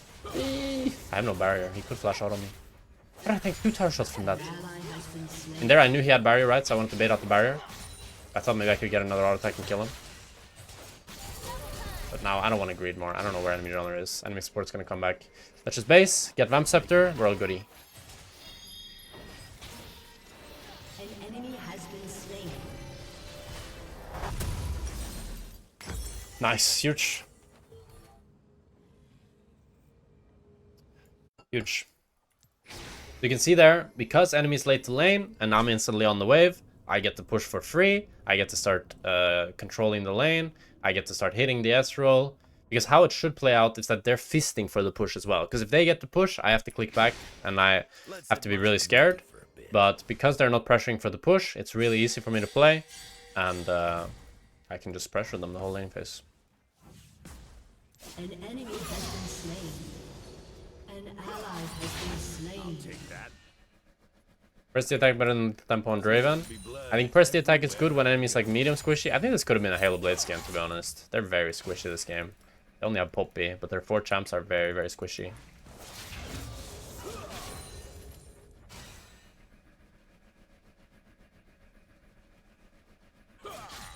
Doesn't get better than this. Okay. Now we'll just slow push chat, build up a big wave. Lux is roaming mid. Here I should have pinged that Lux could roam mid. That's my bad. I mean, it should be the Seraphine pinging it, right? But as an ADC, you can take responsibility and ping support roams as well. If you pay attention to where enemy support can be. It's just good to have more information.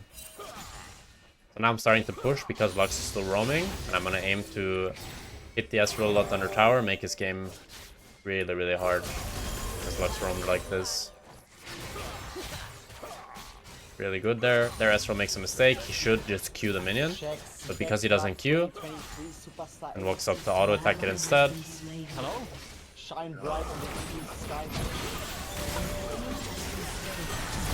Ghost Liner. Ah, this was my bad. They had a bit too much healing and shielding. I was thinking I could one-shot the brand, but he got the flash away. My damage isn't that high with just Need victims. Shit. What the fuck do I even buy in this situation? There's no barrier, the Ezreal. He dead? He's dead, no? Thank you, Ghostlin 3R for the prime. Appreciate it a lot. God damn. I've got pain to serve. I mean, I call it low elo just because we don't really use the term mid elo. If we use the term mid elo, I would call like platinum. I think platinum would be good start of mid elo up to like diamond, I guess, right? But since we don't use mid elo, it just kind of feels like we have high and low elo.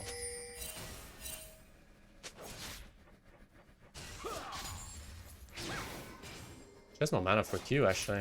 Oh, but Ezreal's back already. This is my bad. Didn't pay attention to Ezreal Death Timer. But it's fine since I have lifesteal.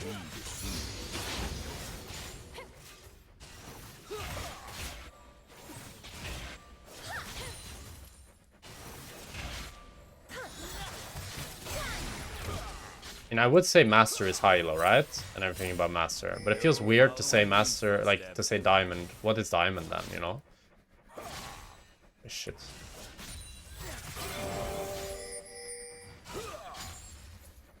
This Diamond is kind of high elo. It's not that big of a difference. This tempo is better for late game teamfights, right? Yeah. This tempo is really good scaling run. In games you can auto attack a lot.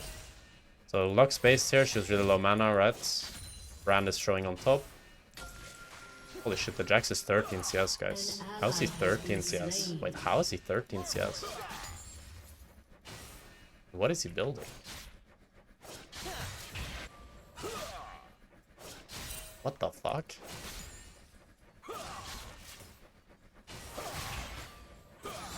Don't be jealous. Here you can see my support gets CC'd, and what do? I immediately walk up and pressure enemy, so that if they want to damage my support, I damage them for it. Let's do this. Getting a lot of free auto attacks here, really good. Want to look for one more auto attack on Lux and then just an ulti, and I can kill her.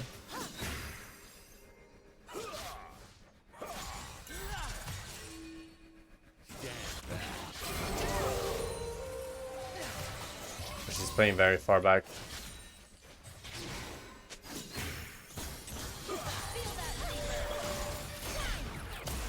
Playing very far back shot. I really want to kill her. Trying to bait the Ezreal to EN as well, but he's not taking the bait. Now Brand is running to bot side. I saw Brand on this ward here. Good to kind of have an eye on the minimap when you're looking to play aggressive. I think we can bait this and have... you can see I'm not fully like running away here, right?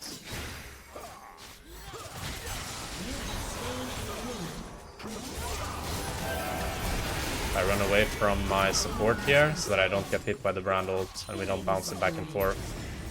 But it's really good when you understand, like, enemy jungler can't really threaten you. You can bait them in. And finally, you guys know what I was looking for that whole time, right? I talked about it a lot. I said I wanted to kill this Lux. All I need is one auto and I can ulti her. And once she got baited by her jungler coming, which made her think now she can walk up to me and auto. But no, she can't, because it's still the same thing. If I auto attack her, then ulti, she's just dead. This is beautiful. And I also ping very early on. I ping asking for assistance, right? So that my Diana looks bot and sees that it's good to counter gank. And everything is beautiful. Beautiful. Only thing I'm a bit worried about this game is the top lane state. Although he's tripled the CS since we last looked. Subtle. I don't do subtle. Spectre, what do you think of getting Guardian Angel? I heard some high-level players says useless. It's pretty rare these days that I buy Guardian Angel, to be honest. Honestly. It's pretty rare that I buy it. I don't think it's very good in most games. There's just so many other items that you want to buy that are damage instead. 1v2 here, chat.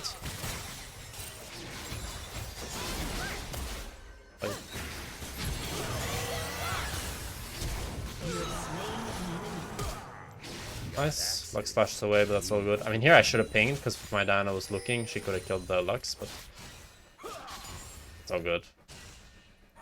One of my axe placements there were kind of bad. Oh, Diana still kills her, nice.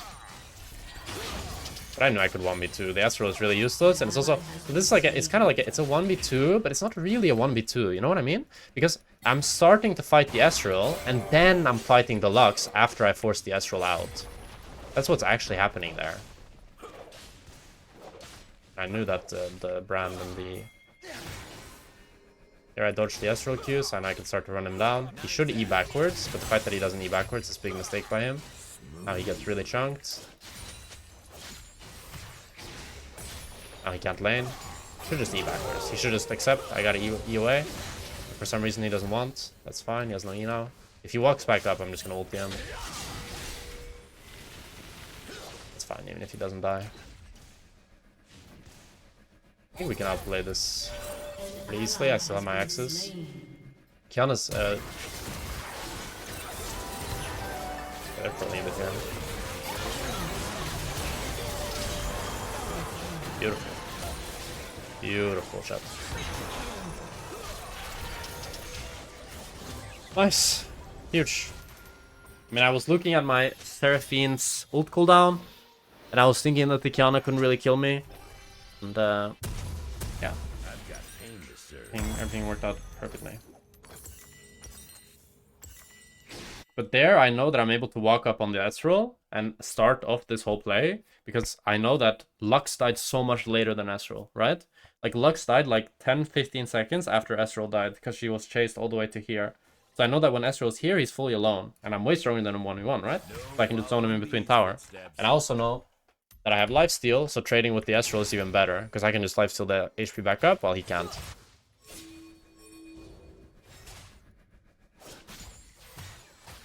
There's nothing really fancy to it, it's just like the essentials, you know?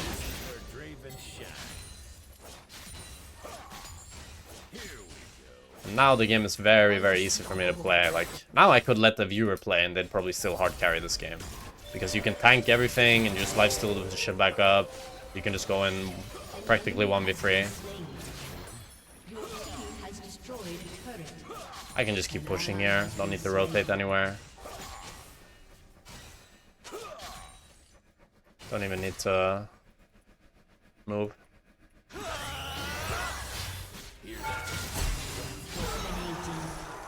I don't know if the Ezreal didn't have E or he just didn't want to use that. But I'll take it, I guess. Maybe he didn't have. I need to kill the Lux here as well. Just need a few auto attacks and then she can't play.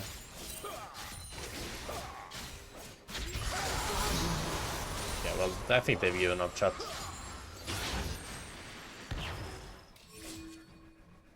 I think they've given up a bit. I don't know if I'm trying to think of like who has the worst mental in League. Like what elo has the worst mental in League? I think it's Diamond. I think these players still have better mental than Diamond players.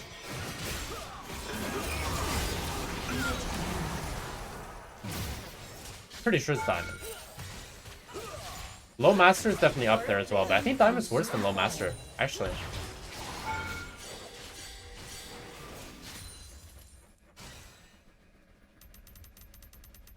I think it's Master, or it's Master Diamond, very close.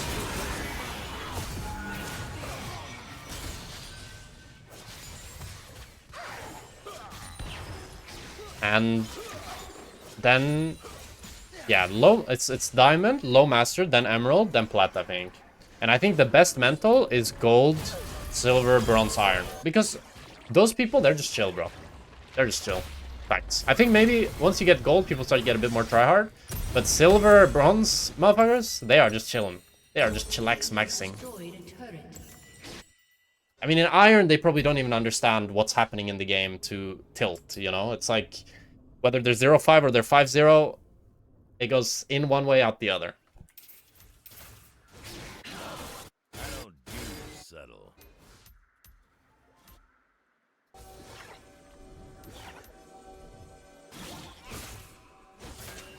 I think Iron Bronze is the most chill, because people don't even, like, Iron Bronze is where players who are, like, new to the game are put, you know? You haven't been toughened, you haven't been conditioned by this community yet to become a terrible person. It takes a few months until you do that. An ally has been slain. Oh, Kiana. Come here, Kiana. Kiana. I think I can full tank Kiana's combo. Not die.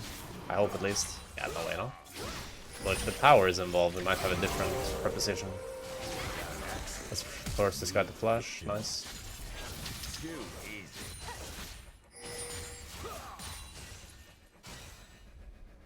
Nice, I can just hit mid here, I think. Dodge that, beautiful. Up here. Then I'm just gonna cleanse the Kiana ult. Ulti her. Nice. Oh, Poppy's here.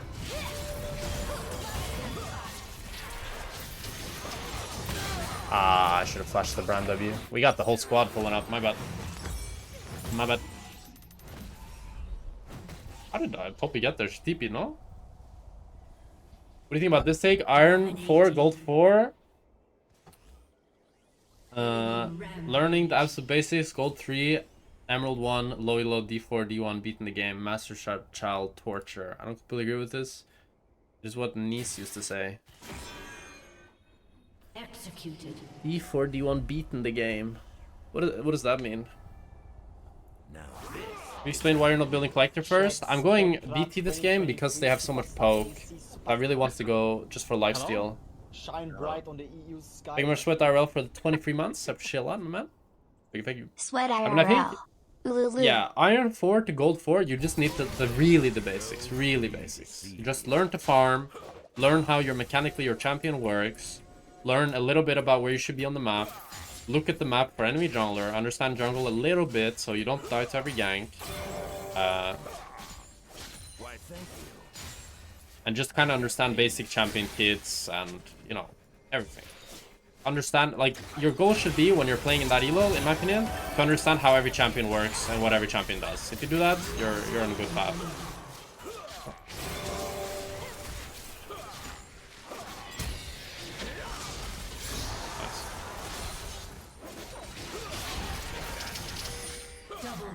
Better on Draven, BT, Hubris, Collector.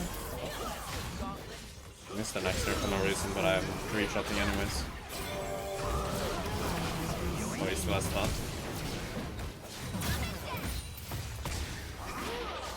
Oh my god, I can't move, bro. This brand is crippling me. I think if you need lifesteal, BT is best. If you're snowballing, Hubris is best. If neither of those, Collector really good. Good lifesteal on this wave shot.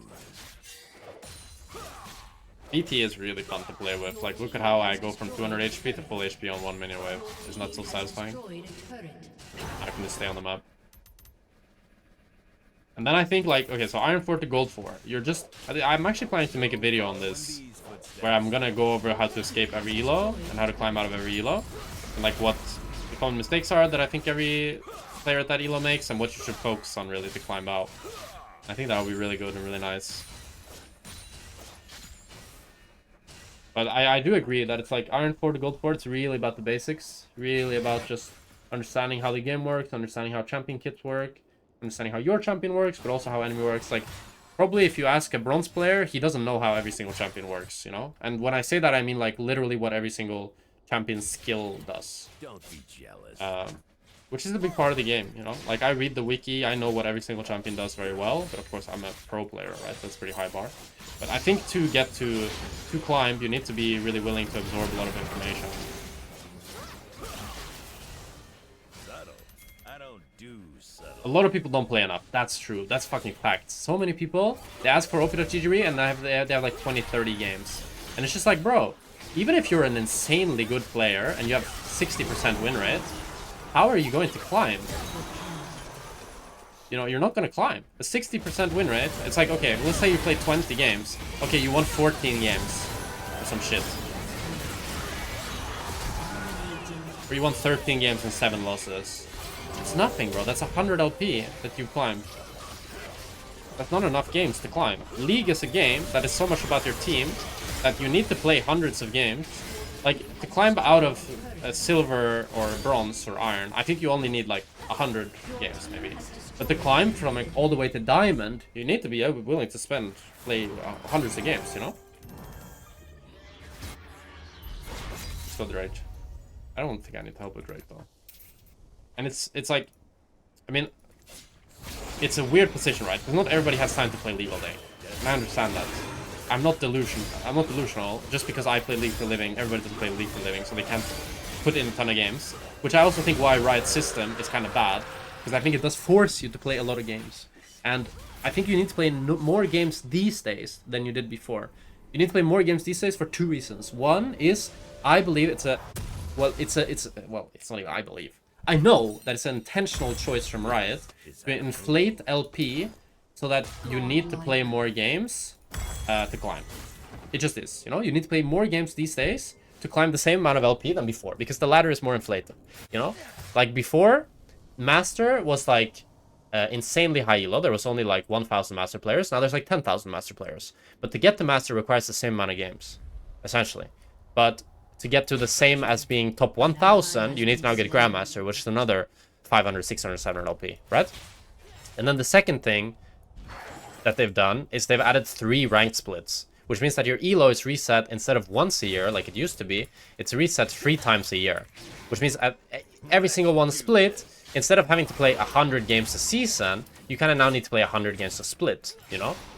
Which just means you need to play so many more games. And I don't think it's a good change, to be honest. Maybe it's working for the Riot, maybe it's making people play more, right? But I think it's bad to force people to play more due to how you design the system. Why are you mid here instead of taking jungle camps? I don't know, I'm fully autopilot. Let's go Nash. I was just talking to the chat and trying to figure out how to word this. I should have went for jungle camps and Nash, yeah. Let's go Nash now and then we end the game.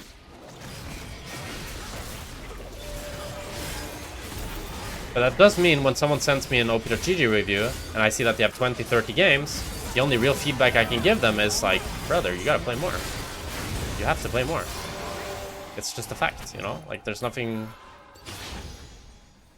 It's just objectively, you cannot climb with that amount of games. Unless you win 100% of your games, which is, you know, virtually impossible unless you're already a challenger player. You have to play more games.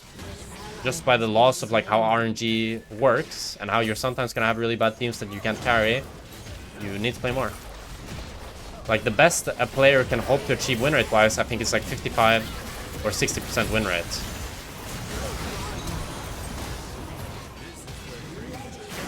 It kind of one-shot me nearly, what the fuck? Oh, be careful there, chat, I don't want to get burned. Oh, careful the Lux ult. I have lifesteal. Iron minions are killing all my minions. Lifesteal. Okay.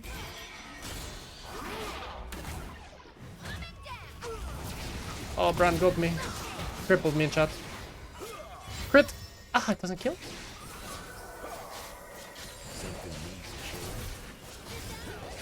Oh, this Poppy and Brand are so strong. Oh. Great. Raid boss above them.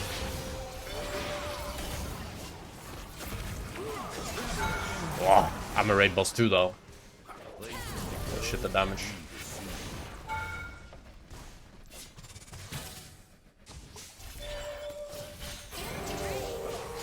Ezreal. Nee, that didn't hit.